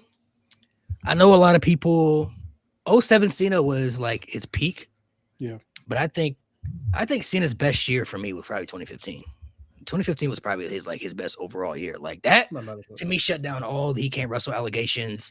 For him to step down from the main event level to go to get the mid-card title revive the United States Championship to actually make it feel important. So much so that they did a title for title match at SummerSlam with the World Championship involved. And the matches he was putting on weekly on Raw and on pay-per-views and stories too, that honestly I think was Cena's best year. Like when it comes to quality and everything, Cena in 2015 was ridiculous, bro. 07 is his peak though. I would say 07 was his best peak though. But man, he's had a lot of great stories over the years. My favorite Cena story, if I'm being honest, my favorite one probably was The Rock. I'm not gonna lie. Like the fact that shit happened at my age too, when I was like 13, 14. Like the fact that shit was happening, bro. I couldn't believe I was seeing this. Like I can't believe I'm actually watching this shit, bro. Like they took that up for a year. Knowing now too, like the promos were shoot real, that they really didn't like each other. Yep. Like, everything about it was intense. Yeah. I really loved the match too. I just feel like Cena should have won, but like the match delivered, like that was like we haven't had a match like that was as big since to me. Like that still like Cody Roman was big, but it's like Cena Rock still like that's the biggest match that I've witnessed in my lifetime. And as an adult, I appreciate the build even more, just knowing the art of wrestling and knowing like that Cena, the balls that Cena had to go out there and say some of the things he said to The Rock, to call him out, that he had his promo written on his wrist. Like as like people like at the time people said, oh yeah, The Rock dog walk Cena. Like no, Cena destroyed that man 90% of the time. Like Cena was on another level. Rock was washed on the mic, and Cena was just too big of a name. He could do pretty much whatever he wanted. And I hated that idea that Rock was dogging him. I'm like, bro, all that nigga did was call him Fruity Pebbles. That was the funniest thing, bro. That was the funniest thing that man. It was funny. It was funny. I mean, yeah, but that's essentially all his insults were. You wear colored T-shirts. You look like Fruity Pebbles. That was 90% of his insults. I feel like for me, they were kind of the way I look at it is Rock was more comedic with his catchphrases and more comedic with his jabs. Cena was like more personal, more serious, like taking shots, like. But if really digging into your skin, like Rock, if you have a serious feud, you know what I mean. And I'm looking at that. That's not how it started, though. Cena's the one who made it that way.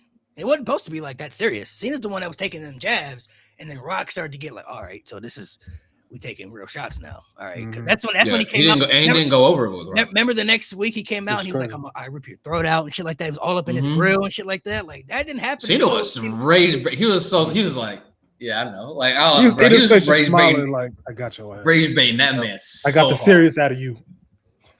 Like they was taking shots, but Rock did some funny shit, like the Rock concert. That shit was funny, you know. He did that one segment where he was throwing Cena shit in the river and shit like that. I can't remember, like in the Boston River. And honestly, that might be the first real like feud where they use social media and use interviews to go at each other with the tweets and everything, and like that shit was wild, bro. I even liked how Punk, if y'all remember that contract signing before SummerSlam, how Punk tied in the Rock and Cena feud.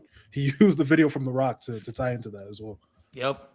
Oh yeah, I remember that too. Yeah, as far as this year, yeah, that feud was like ridiculously like insane, bro. Like that shit was. They've never seen nothing like that again. They had a whole year to build that shit up. Can't unless they do Roman Rock. You can't, bro. Yeah. Roman Rock can't commit, so the only thing, exactly. Yeah, facts. Or a bad timing, trying to do it at the wrong time. I'm cool off the Rock and Roman now. I'm cool off of it. If it happens, it happens. If it doesn't, honestly, I have a bad taste in my mouth because of the way Rock did this one. Like, how are you going to be involved in the biggest heel turn and then not commit? He said, "Don't believe the reports." Looks like we should have. Yeah. There's more that goes into it. I feel like realistically, though, the way I feel about Rock and Roman now, I'm gonna be honest. I don't really care much about it, but I know, like, if they did that shit, I'd be hyped for it. I mean, as soon as they get face to face and then they announce that shit for Mania, the energy is gonna instantly hit me. Like, oh shit, you feel me? Like, we're about to get this, man. That's how I felt when he went face to face with Rock the first time. But then I was like, well, Cody, nah, they can't. You know what I'm saying? Like, it was confusing. So like, I was excited, but I was mad at the same time. I'm like, nah, bro, I can't. I remember my reaction. I've been waiting for this. I remember my reaction. That boy said, "But not at WrestleMania." I'm like, I was so confused. And I immediately thought. I looked. I was like, huh? Mm-hmm. And then I heard, I'm like, No way they gonna do this boy like that after he won the Rumble. Yeah, I was y'all hot. are sick. I was like, y'all I couldn't sick. believe it. Because remember I think the Raw before the Rumble, it was like he was like, or should I say, I'm gonna go out. That's how you know he washed on the mic. That setup to that thing was so trash. It's like, I'm gonna go out to eat at a restaurant. Should I sit at a booth? Should I sit outside, or should I sit at the head of the table? That was the first. I think that was January 1st. I like that setup. I like that setup. It would puts me out even more. The delivery was trash, but I thought he was gonna be in the Rumble. That's why I was like, oh, are they gonna put him in the Rumble? But then he didn't show up. I was like, oh, I like the delivery because I honestly didn't know where he was going with that. I was like, I know exactly where he was going with that. Nah, G, what pissed me off the most about that was the fact that after Cody won the Rumble, he pointed at Roman. He pointed at him, and they knew what they were doing. He pointed at him, and then you're gonna have Cody come and say, "Oh, not at WrestleMania." Like, what the fuck? Nigga, you just pointed at him last week. Playing devil's advocate, though. Yeah. Playing devil's advocate. You could say that's a little unprofessional about Cody because fair. He was doing some shit. He was booking himself. Cody did what he had to do. Yeah, but Cody did what he had to do. Hey, I'm just playing devil's advocate. You're right. He had to do what he had to do. No, you were right. Cody knew exactly what he was doing. Yeah, two things can be true. Yeah, you can do what you gotta do. My theory is about this. I think, but no, you're definitely right, G. But he definitely went into business for himself. Yep, facts. He did. My theory is about this is I think when Rock stepped in, I think they envisioned that this match would be bigger, which it was bigger on paper. But I figured when they did it, it was basically like let the fans choose which one. And I think they were confident that they would pick Rock and Roman over Cody because The Rock is The Rock. It's Roman Reigns. It's the biggest match we could ever have possibly. I think they thought that the fans would side with that. But when it went the other way, that's when they realized they had to pivot and go in a different direction. Because I like realistically, it was very rare that you would see somebody go against Rock and Roman. You know what I mean? Like, this is a match we've been waiting for. Like, Cody had to be really hot at that time for the fans to be like, nah, I can't do that, bro. Can't do Cody. Let me ask you then, if you think that, then that goes to what G was saying, then Cody definitely went into business for himself. Do you think Cody knew when he won that Rumble that they was trying to do Rock and Roman? They said that. Yeah, Triple H said that they didn't know what was going to be next for him. It was probably going to be Seth, but I feel like Cody did that because he knew that, like, he gonna have to fight for this, bro. Like, this is the Rock and Roman Reigns we're talking about. Yeah. Like, and if you saw the promo after he won the Rumble, he thanked the fans. He was like, "You have no idea how hard these past few days have been." So like, they told him like, "You're going to win the Rumble, but you're not going to face Roman. We're doing Rock and Roman." But he did that point to ensure, like, because he trusted the fans to remember, like, hey, I got a story to finish. So he went straight to Roman, and that cameraman. Talk about Roman looked pissed, bro. Hey, you see that cameraman? Roman looked confused. He said, "Me." Roman like, what the fuck? Why this nigga pointing at me? I'm not pointing you, bro. Pointing at me. Roman played it off well too. Hey, Paul Heyman was like, Paul show him who's the champion. Yeah, that's what they should do though. If Roman wins the Rumble, they should have Punk and Cody in the box, and then have Roman look at both. You know, choose now. He can pick Punk. He got a story with Punk. He got a story with Cody too. You know, so it's like he could point at both. Be like, I'm coming, and he already kind of hit it. Like, them titles look good on me, and they were like, "What title is you? Figure that out yourself." That's up for y'all to figure it out. Whichever one I want. Yeah, back to Cena like stories, right?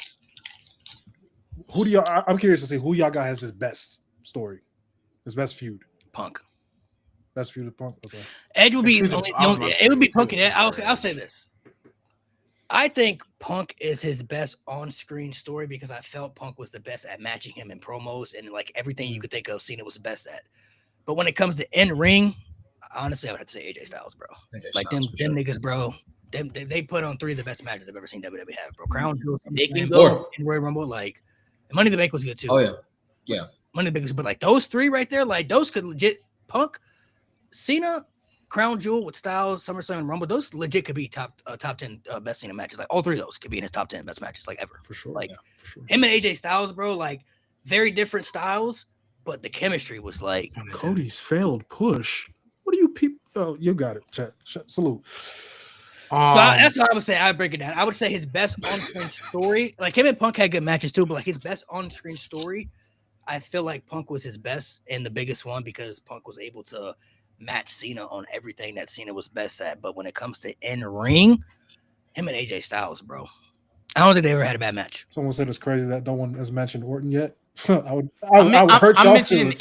Edge before. I hate Orton, telling bro. good people bad news. Yeah, Shit, like, overrated as fuck, The man. most overrated Get rivalry the outta company here. has ever produced. I don't think I've ever You seen gotta it. And say- I think that's part of the reason why Cena said that Styles is the best to him, because he had good matches with Shawn, but like him and Styles, bro.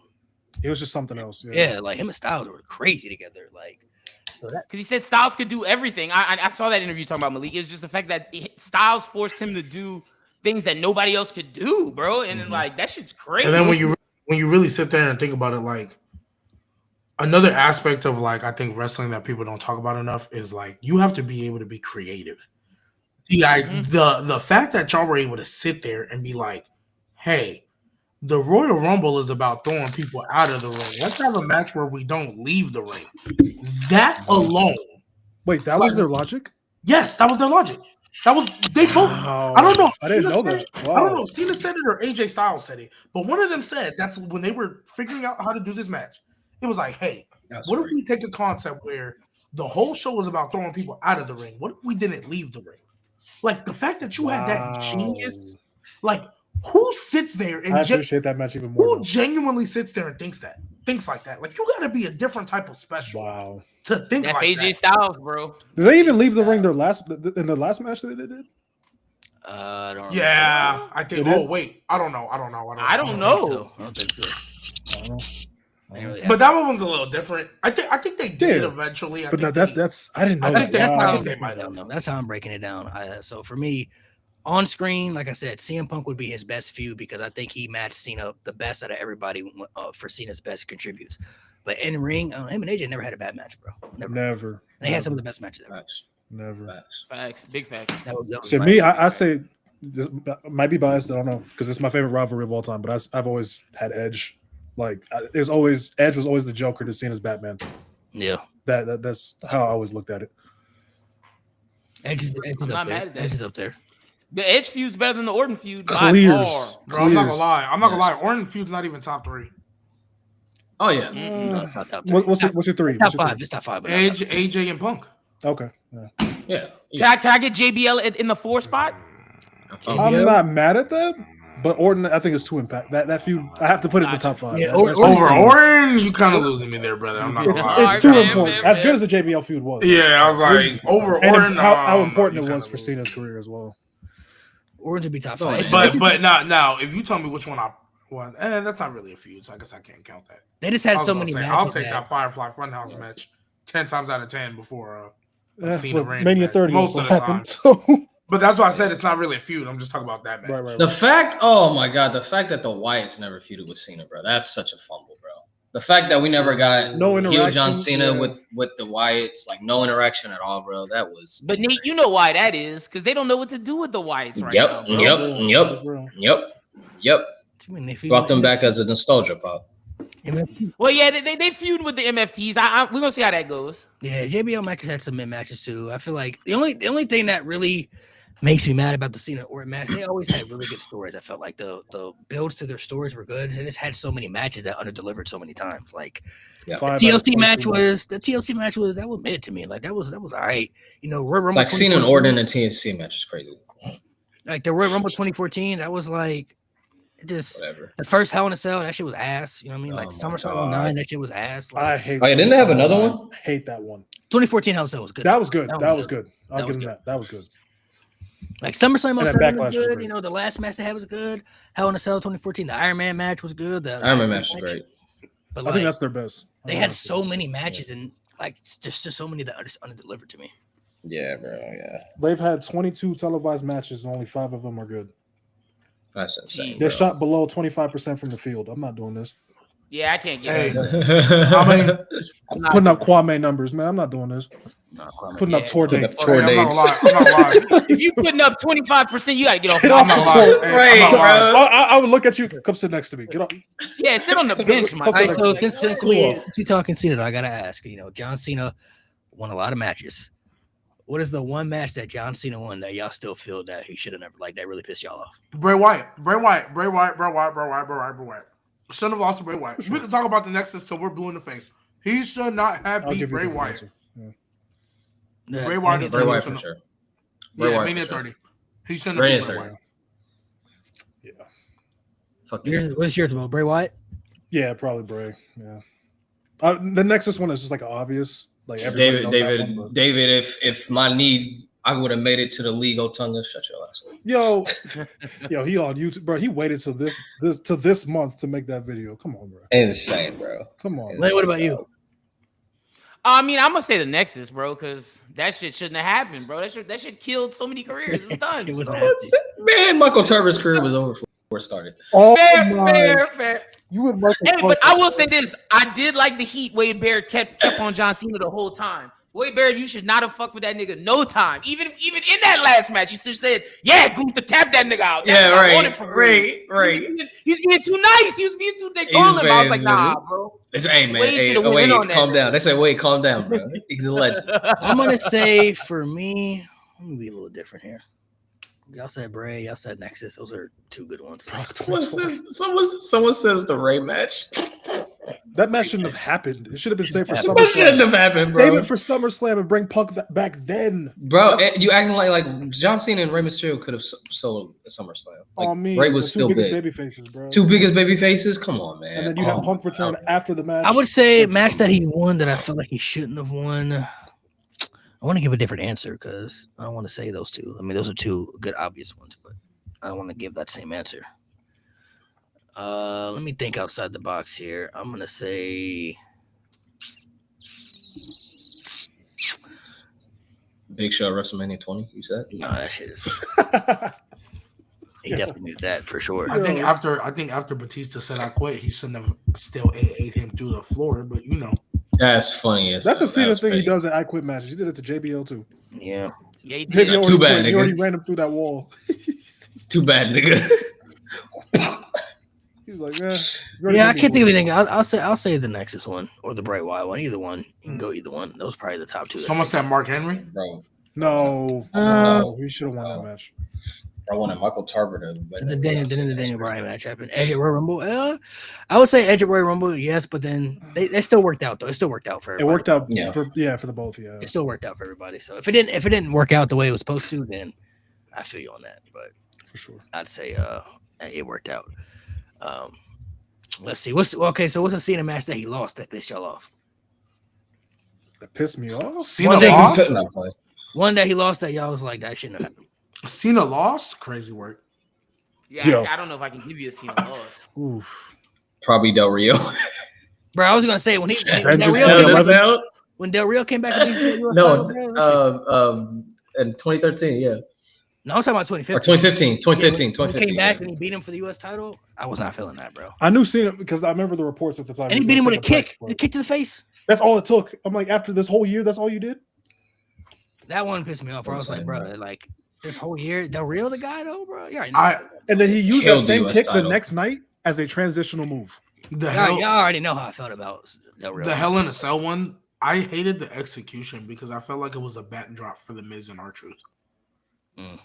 That's why I hated it. I felt like Miz and R-Truth came back and there was like thugs and like you needed all that security. They beat CM Punk and Triple H. CM Punk. But that's so nasty. Somebody said Solo. They teamed up against The Rock and John Cena at Survivor Series. Rock is a good one, yeah. Del Rio, the Solo, Miz and R-Truth. Come on, Theory, Lesnar, Solo shit cola. Yo, that's crazy. Del Diddy Rio is crazy. Probably. Probably that's gonna be Mo's new nickname, Mo Diddy Rio. Rocket WrestleMania, yeah, Rocket WrestleMania, yeah, that's a good one. Lose it, yeah. When he. Oh yeah. That wasn't like the worst thing though. It was like he should have won. But it was like, all right. It didn't annoy me at the time. I didn't care. No, he should have beat The Rock the first time. Oh, hold on, go back to one match that he shouldn't have won. Brock Lesnar, Extreme Rules. That's my answer. Yeah, that's asinine. Yeah. It's supposed to be his worst year ever, and he come on, bro. Makes sense. He beat Brock Lesnar. No, the loss that pissed me off the most was definitely when he lost to The Rock on that first one. He shouldn't. It pissed you off at the time, or like in hindsight? No, I was definitely pissed off. No, I wasn't that. I was Cena all the way through, and when Cena lost, I was like, "What the fuck?"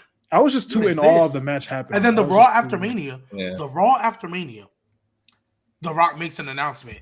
Hey, I'm gonna fight the WWE champion at the Royal Rumble. I'm like, oh, we're running this. Oh, he announced it there. I forgot. Holy shit! He said he announced I it thought Raw Raw 1000 was the announcement. he said that he wanted to be champion again. Then on Raw 1000 is when he said that. Yeah. He was gonna face. Oh, okay. That okay. But at that Oh, time, I thought it was a tweet. I thought it was a tweet he made on the Raw after Mania. No. At that time, though, what 2012, 2013, that was still kind of hype at that time, though, because it was The Rock. So yeah, I know. Once he said that, I was like, yeah, kiss my ass. And I hated Punk, so I just wanted the belt off him. I didn't care how. Hated Punk is crazy. I love him now. I hated him then. I only really didn't like Punk when Brad Maddox happened. I'm not gonna lie, that pissed me off. So what's your funny guys? now? It's funny now. So Bro's a Hall of Famer. What's your guys' favorite John Cena memory then? Now that his career is over with, it's done, a memory that you will forever cherish or one that sticks out to you. I think John Cena purple shirt Cena will always be my favorite. I'll never forget my uncle for Christmas. He got me the wristbands, the shirt, he got me the chain, the hat, the all in purple because that time purple John Cena, and then right behind it is orange John Cena as a kid. Those two that's Super Cena. Yeah, that's Super Cena. Those two are my like favorite because that ironically enough, purple Cena was the one beating up the Nexus every week. That's why I hate orange and purple shirt. I'm like, bro. That was the one beating up the Nexus. I started falling off of Cena like with the orange around that time. What brought me back was when it was a little bit after Rock came back. He was cutting a promo on the lead up to WrestleMania 27, and he started doing the rapping stuff again. Like he started rapping it on Rock again. That's what won me back, and I never turned back again. So that was, I think that was black shirt Cena feuding with because it No, stopped on the way saying to Miz. it stopped On the way to the Miz match. Oh, okay. Because I remember Cena vividly when he stopped. It was like the same. It wasn't the same logo when it was like the Rise Above Hate. Yeah, the black shirt with. I was like, okay, this embrace the hate. I need that shirt. I need that shirt. Somebody said Cena saving Christmas when he beat Del Rio. That was a fun funny. Raw. That was funny. That was actually like only John Cena. Yeah, only John Cena. That was good. I remember watching that. That's still a fun Raw. If you love my it. favorite, someone said people power. I can't stand my favorite Cena memory. There's a lot of Cena memories. I'll go with what really made me a John Cena fan, like die hard. It was the I Quit match against JBL, bro. When he's standing on the turnbuckles with the blood on his face with them 2 titles, that was the moment for me that told me that, bro, y'all can't tell me nothing about John Cena, bro. He's that nigga, bro. I don't care what nobody say, bro. Like that right there is what like that image when he had all that blood and he got the 2 titles and the pyro going off and shit. I'm like, bro, that's the coolest nigga on earth right now to me, bro. At that time, that's how I felt. Like that moment watching that. I watched that DVD so much, bro, that like that image forever lives in my mind. That's a great one. I think my favorite Cena is Thugonomics Cena, but I agree with you on that moment, Malik. That shit, because I didn't think he could do that some shit like that, bro. Like at that point, it was like, could John Cena actually go? And like when like you said, face bloody carrying that shit, it was like, oh no, he's that dude now. It's over with. Somebody said Cena on Total Divas crazy. That was the first heel turn. Nah, that boy. That's the real heel turn, bro. Yeah, that bro, boy said, bro. if you want to you have a coaster, bro. That boy said, we eat every day at this time. Bro. What? Nigga, what? Like, bro, remember when Nikki Bella made him dinner, bro? Yeah, that's what I'm thinking of. Nigga wasn't appreciative of his woman cooking for him. I'm like, what? That nigga said, we not eating this. We gonna get something out, nigga. What's wrong with you? Oh, shit. Is that on the counter? I felt so bad for Nikki. Bro, the face he made at Nikki Bella when she said she wanted kids, boy looked at her like, no funny shit. I'm surprised it lasted that long, bro. Bro, there's no way that was the fact that actually aired, bro. Like the fact that WWE was okay with airing all that footage. Like, bro, John Cena is a demon, bro. It's supposed to be the guy who's your superhero, bro. Especially when Daniel Bryan came out and he was like, yeah, I just got annoying because then I'd show up at home after a long day of, being a wrestler. And then I'd have to fake a fight. I'd have to script an argument. Oh, those are funny. That shit was funny. He tried to call Animal Control on that dog because he bit him. So I'm going to call Animal Control. Bro, what? What ass dog, bro? How look that big? He was pissed, bro. That house rules. It's like, control your dog. The only thing that really pissed me off about the house rules is when he said that He said, if you're gonna stay up late, you need to text or call me and let me know. Grown ass man, nigga, what are you talking about? I'm gonna call my mama that I'm staying late.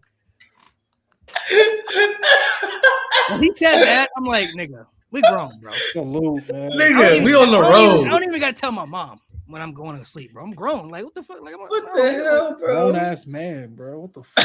Yeah, me fucked up, bro. When he said that, I said, John said, I'ma you in be this out house, late. nigga. You going to sleep at 10.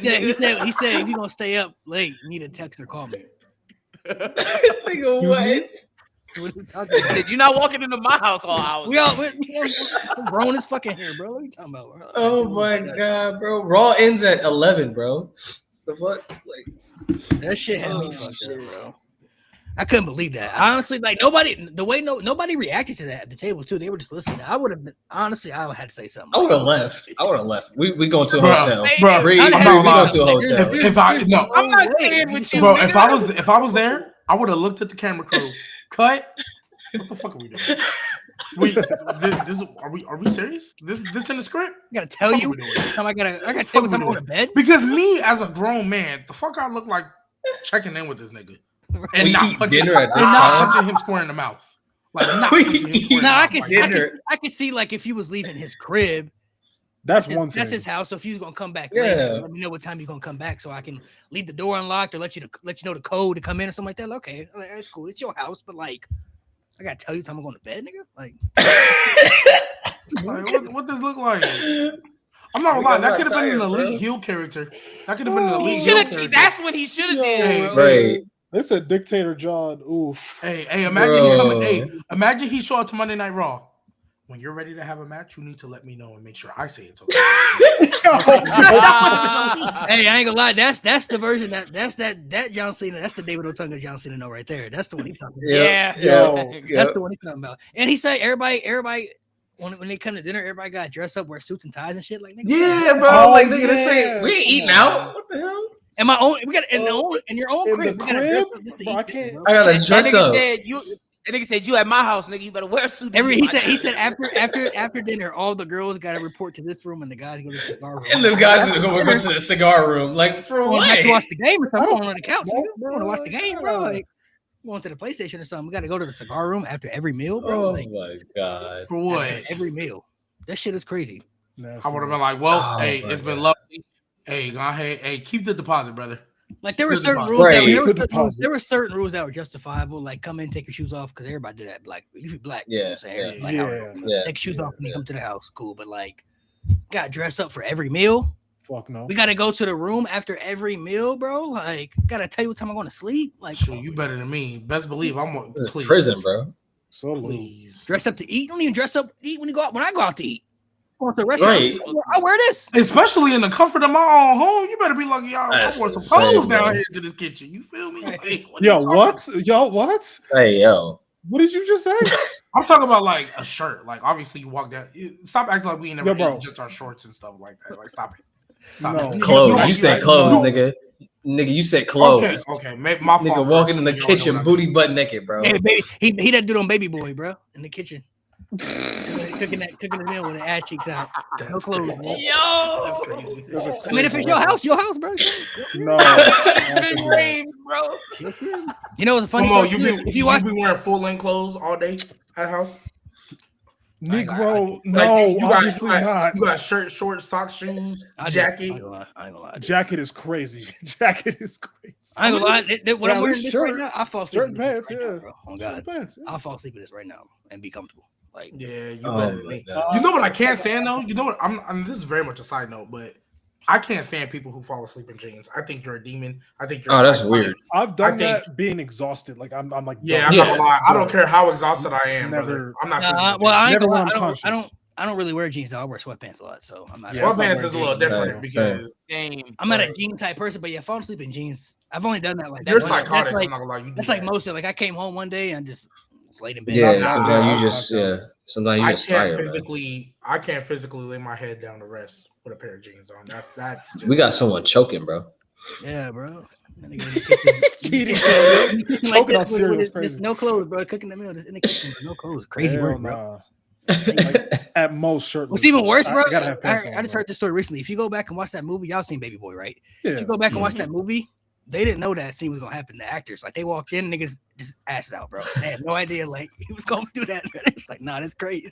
That's nuts. I didn't know that. Actors had to act on point, like that was real acting, bro. Like they had to, like. That's why Tyrese reacted like that. Yeah, that and then the scene in Coach Carter, when they was in the pool and shit. Yeah, at that house, they all said like, like they actually wasn't supposed to be in there. So when he came and told them to get out, he was being for real. Man, Coach Carter low-key funny to me. They told him, he told them to pass their classes, and everyone went and had a word. They said, hey, just get a C. Get a C. How? I don't want to do this. What you mean? It's not like he was telling them parents get them B's, get A's. Wait, he said C. He said average 2.3 GPA. They like said what? He said, excuse me. What? Hear you? Sports are. How else are they supposed to learn? Go to class. Bro. That parent did say that. That parent said, "Why else would my kid come to school if not to play basketball?" You know what's what your kid have an education? That was in that town hall meeting, nigga, when he was telling them that shit. And that what's shit so happened, crazy? bro. Some of them parents still be moving like that today. I ain't gonna say too much, but hey, don't come. I'll put it like this: don't come to the little city area I work at, because some of these parents, bro, we got kids that legit be missing multiple days of school, and then wondering why we calling their phone. No facts. They be like, "Why is my kid failing? He's never here." I couldn't be. You can't give him extra credit. He not doing the original credit he's supposed to do. Why would I give him extra? He not doing the original. When their parents want the kids to get him out of the hood, you go play basketball, get us out of the hood, man. Make it. Not where I live. You might figure it out. I don't know. Play some football, nigga. Oh, bro, making it back. Hey, I'm not gonna lie. I love my kids. I actually love my job, but it be agitating my soul. And they know I say this all the time. Like, they literally agitate my soul. I got kids be like, oh, I don't like, it's middle school. You play all the sports. You try everything, right? Yeah. They be like, oh, I don't want to do that. I just want to focus on this sport. For what? You average 2 points a game. Boy, if you don't go line up at the X and go run a route, boy, you average 2 points. What are we doing? What do y'all say to Bully Ray saying that Styles and Cena don't have a rivalry, just matches? Man, fuck with Bully Ray. Right, fuck that. I'm about to call Bully Ray. I'm about to call Bully Ray the E-bro. Busted Open Radio be I'm about to call Bully Ray the E-bro of the IWC, because that boy, like, come on, bro, what you doing? I see what he's saying a little bit. Like, maybe Cena and Styles don't have like the best stories together. Like, they have better matches, but they have stories going into it. They still have a story, yeah. They literally have a rivalry. Matches should have pushed to PLE. Matches that should have been on Mania. What you mean? Is that what you're saying? Well, Silver's White should have been. Silver's White definitely should have been. Yeah. I mean, it should have been. When the Street Profits were actually over, that little triple threat, we know what they did with that. That should have been on Mania. SmackDown, not Mania. Crazy word. That should have been on Mania. And then they made up for it. Mania. And then they made up for it by, we'll give you me, SummerSlam, and then for kill me the at whole some division. point. I don't know when, but like Cena Taker when the streak was alive, bro, that shit would have been insane. Oh my gosh! I don't know when you could have did it. I don't know. Don't ask me when. I don't know when, but somewhere in that time frame, I figured. But I know why they didn't. WrestleMania 30 should have been. I know why they didn't do it though. I know why they didn't do it. Because that means they got to pick somebody to lose. Yeah. Yep. Yeah, exactly. And like that would have been would have been the one to end the streak. My God, the hate he would have got. Now, if they used that as a heel turn, cool, but they weren't going to. They weren't going to. That could have been maybe the most. And then if Undertaker beat Cena, if Undertaker beat Cena, I feel like a lot of people, I don't know if they would have rocked with that as much as people think. They would have been all right with it. I mean, you would have had to be all right with whatever. But then, if you beat in peak Cena with the streak, I'm not gonna lie, Undertaker, you got to be the GOAT. You got to be the greatest of all time. Like, you can never lose. 2007 Undertaker versus 2007 Cena would have been insane. That would have. Like, that would have been a good year to do it, but like Batista and Taker. Who loses? Hey, who loses? Hey, I'll tell you right now, though. They do that then, and Vince McMahon got a 2018 booking type of thing. No contest. Oh yeah. Yeah. No contest. Yeah, at that time, the streak would have had an asterisk. Oh no! At that time, though, I think at that time, I think he would have pushed for Cena because I've heard stories where Bruce Pritchard talked about he wanted Mark Henry to end the streak. So Vince was just like, Vince had been waiting in that streak for a minute. He had been waiting. He knew it was going to happen at one point. Pitched everybody. It only happened for Brock Lesnar because he finally convinced Taker, like, hey, if it ain't going to be Brock Lesnar. He said the line that convinced him was, he said, if it ain't going to be Brock, who else is it going to be? And Undertaker said he didn't have a response for it. Like, yep, that's why it's going to be Brock Lesnar. So I'm not going to lie. I feel like that's cap. I'll be buying into the conspiracy. I wouldn't be shocked if Brock Lesnar concussed him on purpose. I wouldn't be shocked. No, Paul Heyman said that though. That's the Paul Heyman theory. That's what he talked about in the interview. That's what I'm saying. He speculates. I don't believe but I'm He's not throwing gonna out lie. the It's speculation, 2020. yeah. It's 2025, or at the time it was whatever year it was. 2014. Yeah, 2014. If Brock Lesnar really That was 11 years ago, bro. If Brock Lesnar really wanted to concuss the Undertaker at that time, bro, I believe it. Easily. I believe it. I don't think Brock does. I don't think it's off the table. I don't think it's off the table. I think That's they're all good I'm I saying. think he has too. I think he has too much. I think they're good friends IRL. I don't think Brock is that unprofessional, bro. No. Like, I think he understands business, bro. He's a Brock, freak. everyone says Brock is one of the most safest. Okay, people to work with. so let me ask you a question. Unless your name is So Jim. why he bust open Randy Orton out of nowhere just because? That was a part of the script. That was the plan. That's part of the script. That was part of the script. So just randomly, You can't. They Boom, can't blade. They weren't allowed to blade, so it had to be the hard way. It was part of He the did the same script. thing to Roman too. Remember, did this Roman? I mean, nobody cared. Yeah, they But can't. didn't that make one me just watch end that just like Malik? that? Didn't that one just end like that though? Like, That's how the match he's ended. busted Yeah, open? that's why people were confused. Like, why did it end that way? But like, that was because Jericho and him. He said Jericho and Lesnar got into it backstage because he didn't know. Like that was. The fuck was Jericho gonna do? Yeah, nobody Vince, knew. Yeah. Vince had to step in and separate it. Like, relax. Like, Well, Jericho did beat Goldberg in a real fight. So. Goldberg, Jericho about it. Jericho about it. The only time you could like, I think Brock has that anomaly to him about being unprofessional is because he's Brock Lesnar. You know what I mean? Like, he's just like, you don't know much about him. So it's like when he threw that title at Vince and shit like that, that's how people think he acts all the time. But realistically, he probably just like he probably just a chill dude. He is an asshole. He's a freak. Yeah, pun intended. Him and Diddy. Ass nigga, he Him and was Diddy. 69 guy. Him and Diddy. Hey. Oh yeah, that's what Vince Vince said it in the documentary too. Vince said to him that Undertaker was never concussed. He was just emotional. He didn't believe the Undertaker got concussed. He think he was just emotional about the streak ending. That's why he doesn't remember it. I'm like, bro, come on, bro. That's crazy. Come on, dog. That's like That's impossible because didn't Vince leave with him to the hospital? Literally. Yeah, but that's what Vince said. Taker to this day says he can't remember anything from that day until the afternoon. Vince and Brock went to the hospital together. And Vince said in the documentary that he believed that Taker was just emotionally, concussed or whatever, and that's why he doesn't remember. Like, tinfoil hat for no reason, bro. Like, what are we doing? Yeah, I've seen Brock Lesnar has a Brock in book? the suit. I've That's seen kinda Brock in the crazy. suit before. Yeah, Brock's been in the suit. I've seen Brock in the suit. Yeah. Brock in the suit many times actually. Yeah. If you read Lesnar's book, he's a narcissist. Not gonna lie, I haven't read his book though, so I'm not I surprised. didn't know he had a book. Not I surprised. Yeah, I didn't know he had a book. could compile that many Right. dots together. I've actually heard that he's one of the most they said he's like one of the most intelligent guys though. Like people backstage who have worked with him. Like he just doesn't come off that way. Damn. Like, he's very quiet and he's one of those weird Very freaky. like Brock. I feel like Brock is in the modern era. Like he's not supposed to be from this era. He's supposed to be like a Viking. Like he's supposed to be alive then. Like, Shit, the way he built, yeah. he's supposed to be like a Viking. All he likes to do is hunt. Man, fish, he just comes from and- Minnesota. And have freak offs. Right. Hey, listen, that's what. Let me hear you say. I'm not. Back I'm then. not gonna lie. We know he was at them parties, brother. We know he was at them parties. Okay. Oh, yeah. All right. This podcast is gone left. I'm not gonna lie, Mo. The way you be That's what- crashing out for that's like what- stuff like that, like you don't do a podcast with Rated M. It's kind You of know, crazy. you know what I want to see. Hey, This it be is Cam rated crashing out on TV. that show, not me. This is rated TV 14. You Wait, be over there I with got a rated question R, for y'all. Rated band. You know who we got? we got the 50 Cent Diddy documentary. Who do you think will release a documentary on Vince McMahon, like in that format? Oh, who do I think will release it? Who do you think? Like, who do you think will be plotting like that? What is happening? Boy, I promise you Triple H is releasing it. I promise you it's Triple H.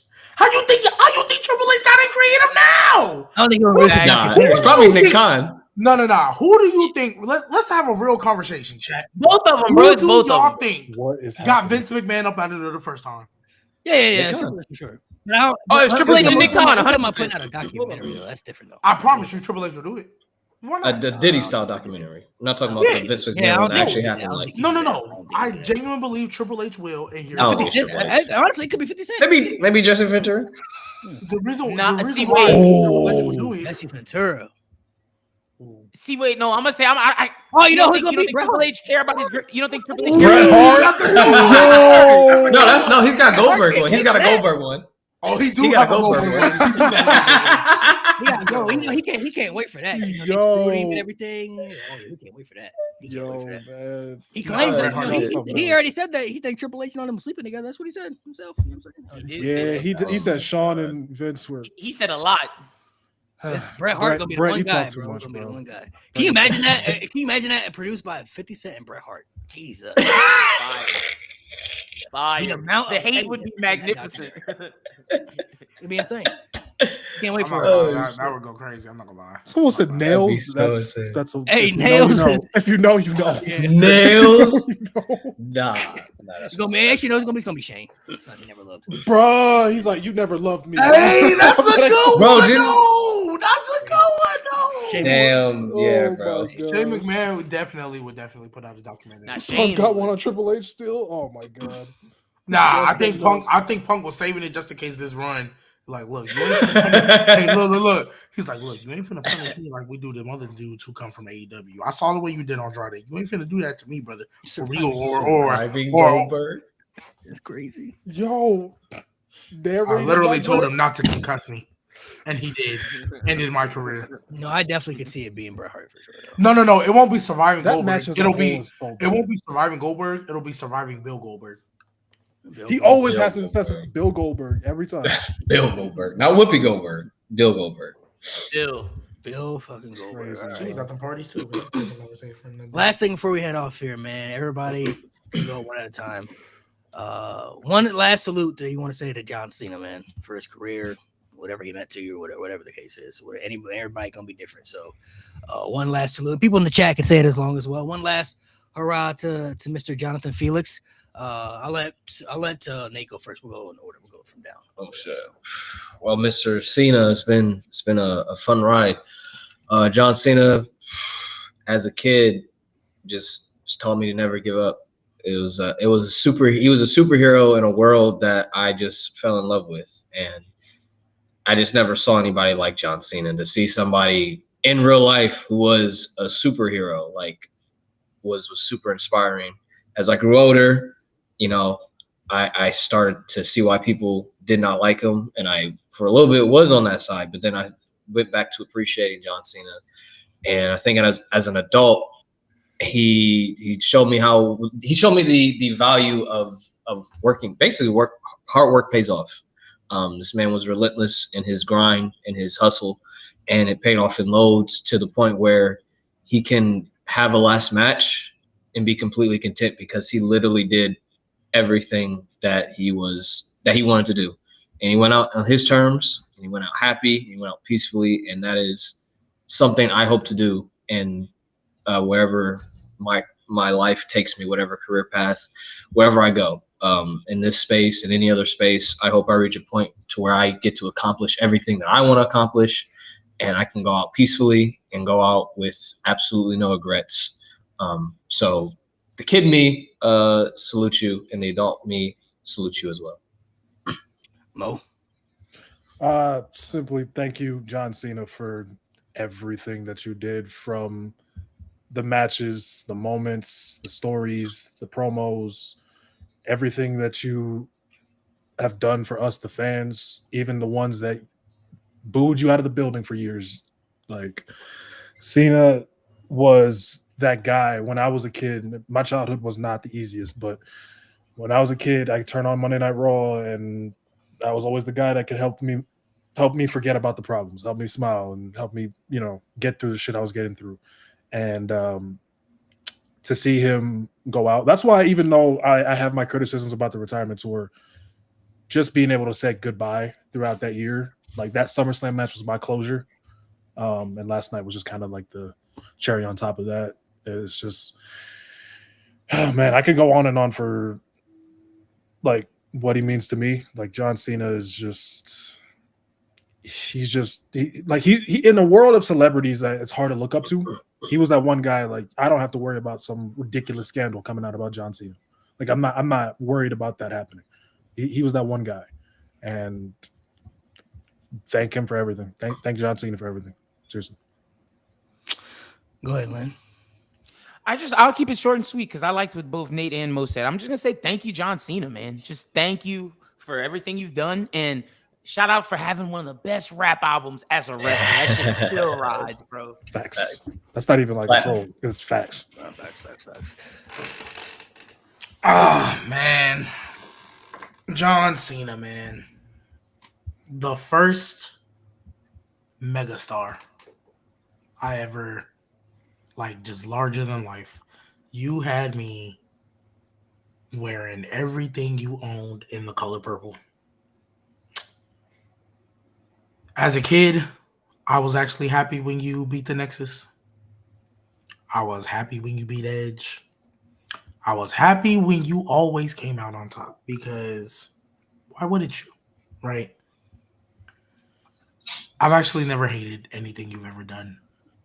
I just understand that perspective, but I've never hated anything you've done, because you were literally the reason I fell in love with wrestling. Well, with WWE.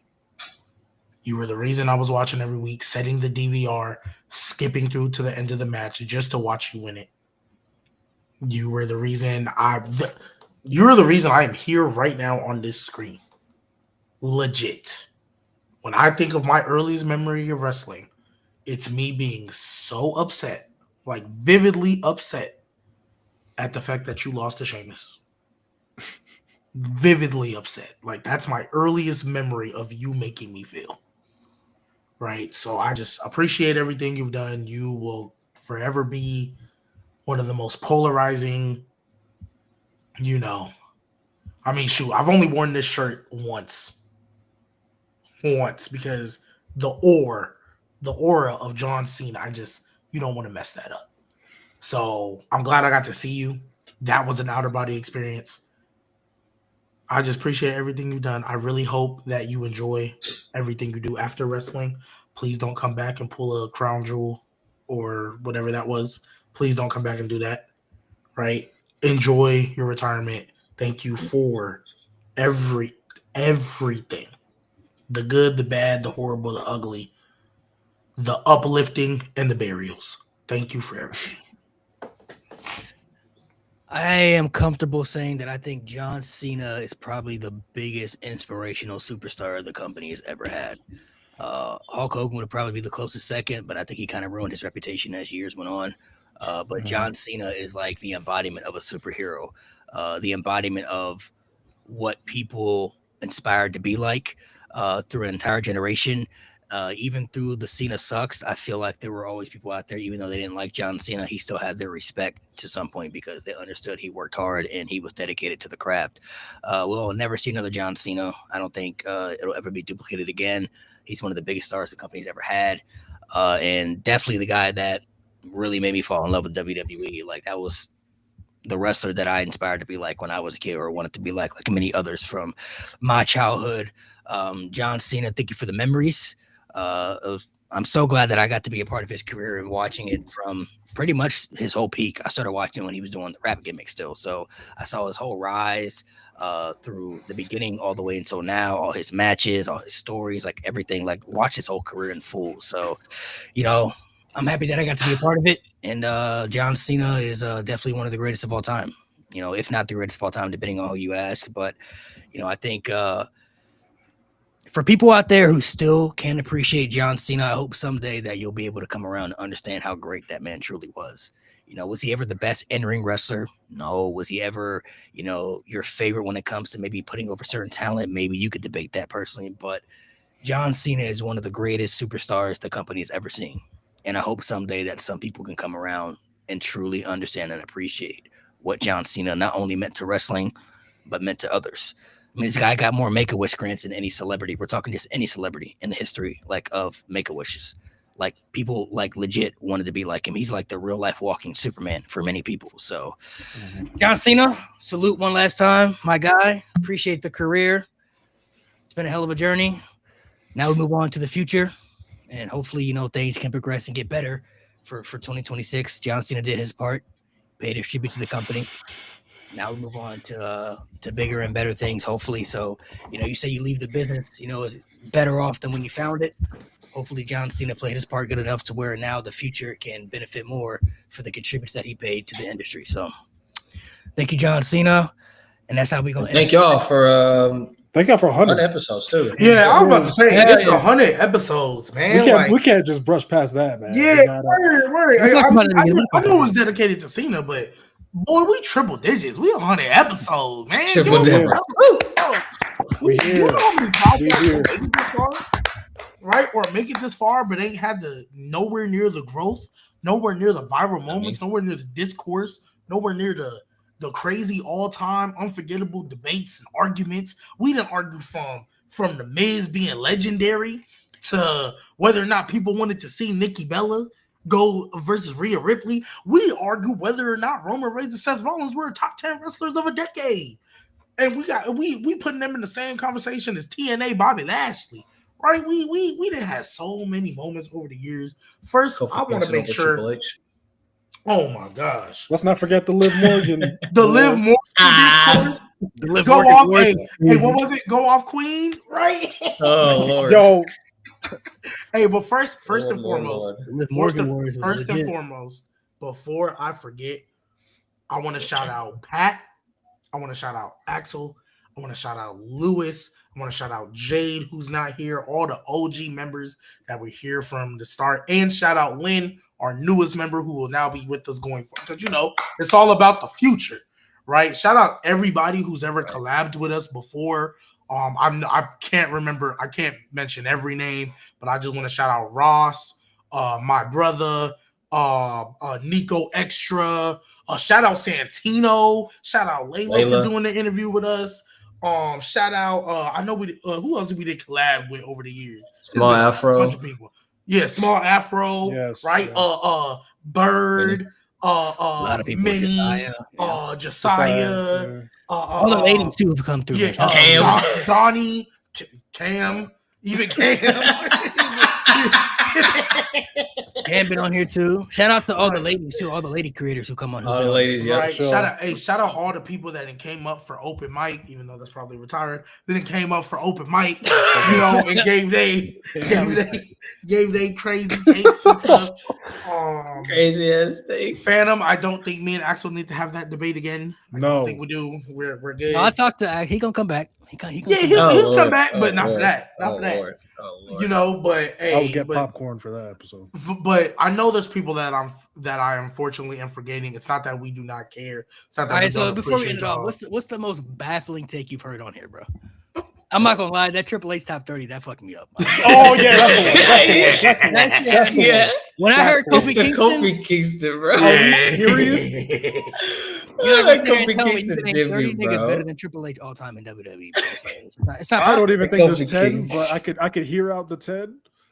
30 is ridiculous. Oh, side note, bro. Patrick Mahomes got a torn ACL, bro. He out for a minute. Yeah. Hey, they already honestly, they're eliminated from the playoffs. Right, they were done anyway. So, honestly, I would have shut him down regardless. Let's take but yeah, I would say the most shocking take I heard was definitely when he named 30 people better than Triple H. The one episode that pissed me off was the 10 episode decade, bro. I'll never forget that shit. Yeah, because he was like, "There's no way we're talking about TNA Bobby Lashley. Rollins shouldn't be in the top 10 of this decade." I said, "Yeah, okay." But then said TNA Bobby Lashley. That's what did it for you. Who said that? Yeah, that was funny. Lewis. This is on PC. Yeah, Lewis. PC. No, was it PC? It might have been PC. It was PC because I wasn't here yet. Yeah. That was at the time that Roman was still in his tribal chief peak. This was 2023. Seth was the world champion at that time still, and that episode is. I mean, I didn't even care what the list looked like at that point because niggas was saying. Yeah, that's bro. We had a debate about it.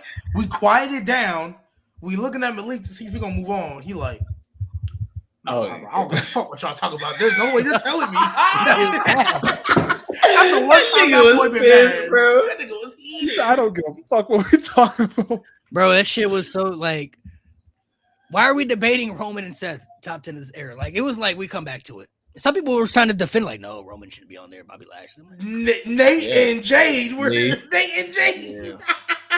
They was like the big dog, the big dog. I'm like, brother. I mean, it matters though, but that's to that extent. That is when we established the big dog was really only bad for 2 years. There's other stuff was. Let's not do this again. We don't have to do it again, but that's when we established it was only bad. That was funny as hell, bro. But the craziest thing ever. I gave mine, bro. The craziest thing. Unfortunately, it's not the craziest. Yours gotta be Nikki Bella, bro. That gotta be. That's the most hitting you ever was, bro. That's the most hitting you ever was on the pod, bro. Bro, that was so entertaining. So the one that's popping in my head is the recent one, the last open mic we had, because I still can't believe old boy came up here trying to defend Jay and Jimmy in another feud.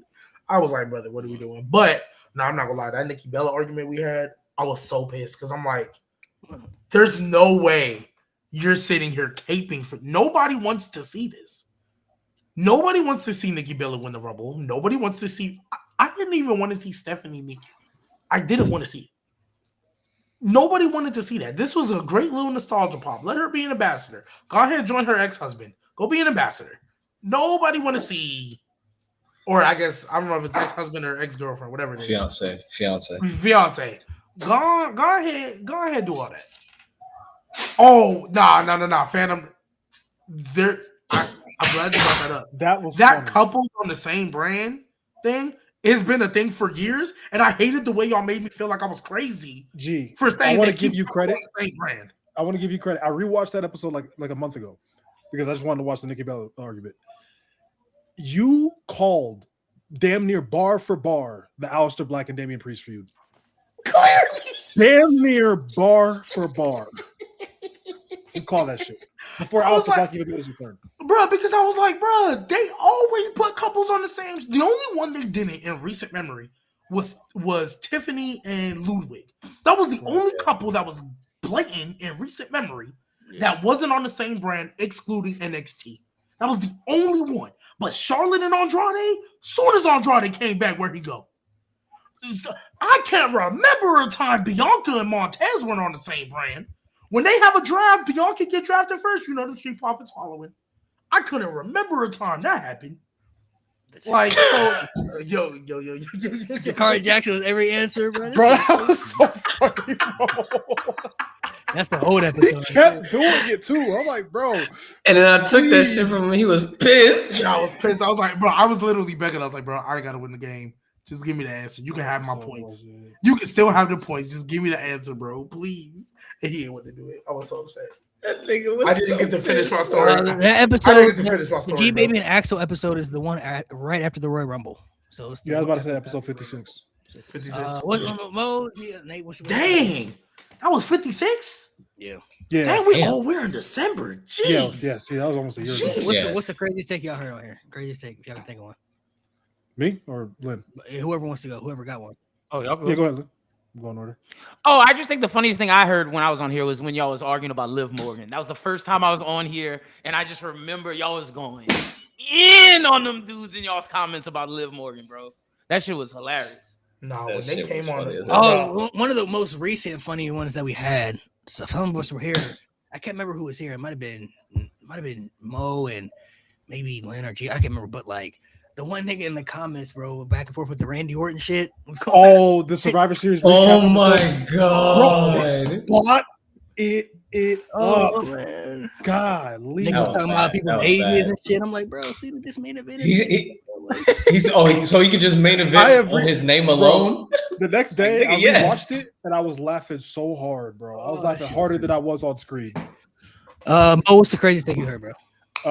Craziest thing I heard. Okay, before I say that, I want to say thank y'all up here because y'all obviously started on PC. I was a big fan then, and y'all invited me on this show with open arms, and y'all brothers to be, man. So thank y'all so much for that.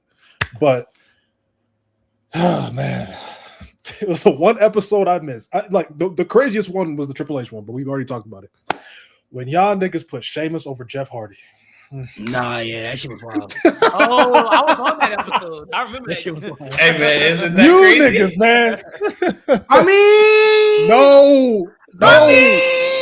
Crazy, bro. Bro. And then Jade got hot because y'all kept talking about Dolph Ziggler, and Jade was like, "Fuck Dolph Ziggler, bro." That shit was nasty. I mean, No, one that got me too is Jay caping for Dolph Ziggler to be in the Hall of Fame and not Christian. Like, they kind of have. That's what it wasn't what I said. It was that. They're kind of the same if you think about it. But they're both Hall of Famers to me. Oh, hey, what about you? Jade on EO. She's alright. Salute. Bro, I was like, she's alright. Alright. She's alright. I gotta go with that. When I came back the next week, because I wasn't there the week Jay had the 30 wrestlers better than Triple H. When I heard Kofi Kingston was on there, I was like, nah, this is the worst shit I think I've heard. That's one the of the worst worst take things I've ever heard. That's the worst. That's the worst take on the show. Something or whatever. Santino should have won the Royal Rumble was not a bad take. That is a horrible take. That is a horrible take. Oh no. You know, one thing I will never get over and I will never stand by. You, and I'm pointing at you, Malik. You saying Jack Swagger's original theme was trash. I will never get over that. It is. Jack one too? Yeah, you bugging. Okay, it's mid. It's buggy. It's mid. There's way worse. There's way worse. Trying to act like AJ. Also trying to act like AJ Lee's theme song isn't like an elite one of all time. That for sure. Who did that? Who did that? Let's stop there. You was trying to argue with me like it wasn't one of the. It wasn't one of the. I think we did a top 10 theme song list. I'm trying to advocate for that. You was like, that on the PC. Yeah, it was me and G don't ever defend that one, bro. Shout out to Jade on his fucking quizzes, always trying to have fucking Dave Meltzer star rating and all that. Somebody in episodes, let me see. Somebody said Nate's rant on pissant. I don't remember that one. Brock. The rant on Brock. Post SummerSlam. Yeah. I wish I was here for that. He also had somebody said that when he mentioned the 30-minute wrestler better than Liv Morgan. That was crazy. Hey, Liv Morgan is Dak Prescott.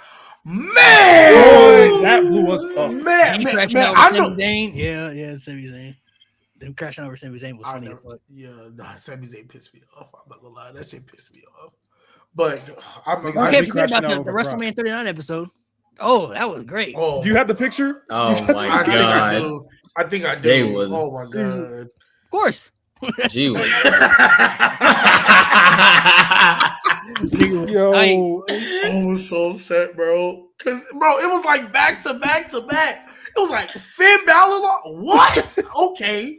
And then I watch it. I'm like, so I'm getting nervous because again we had the Gunther triple threat. I'm like, okay, boom. Night 2 finna we looking like we about to have it. Finn Balor lost to a concerto. I'm like, yeah, that was crazy. No, they're not. And then Oscar lost. I'm like, and then Cody lost. No, they're not. And then we get to the main event. I'm so nervous. I'm like, oh my god. Hold on. The first comment that just popped up saying another one. Talk about the guy in the comment calling him G baby. Yeah, I remember that. That was nuts. Yeah. But G, when the fuck did you say RVD looked like Michael Jackson? When did that? No! Oh my god!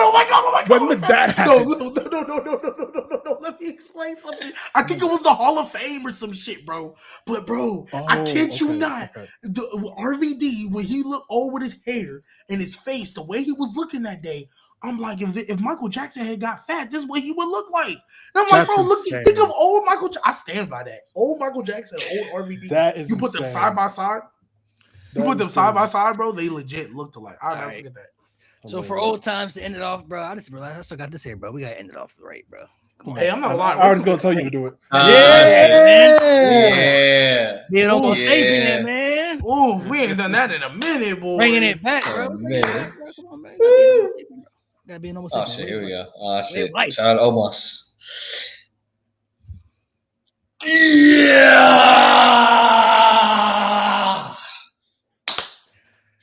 Ain't done that in a minute, bro. In a minute, boy. That's how you end. Greatest of all time, bro. Greatest of all time. Hey, y'all subscribe to the pod, man. No Name Wrestling. Please subscribe. Tell your friends to subscribe. Best wrestling podcast out there. All right. Again, shout out everybody who's ever been on the show. Helped us make it happen. The people who was here at the start, people who ain't anymore. Appreciate y'all. Rocking with y'all. Jay, we miss you. Lewis, we miss you. Axe, we miss you. Pat, we miss you. Right, Lynn, welcome aboard. You here for the craziness, right? Mo, you've been here for like a year. Been here. You know, but I appreciate y'all still. Yeah. Y'all stay safe. Shout out to the chat. Shout out to the chat every single week pulling up. Shout out to the chat. As much as I one last salute sometimes for John Cena as well. Oh yeah. One last. I got to do it with the little thing. So weird. 07, but the first Cena I ever saw. There we go. I don't know how he did that. Yeah, I can't even hold up a 3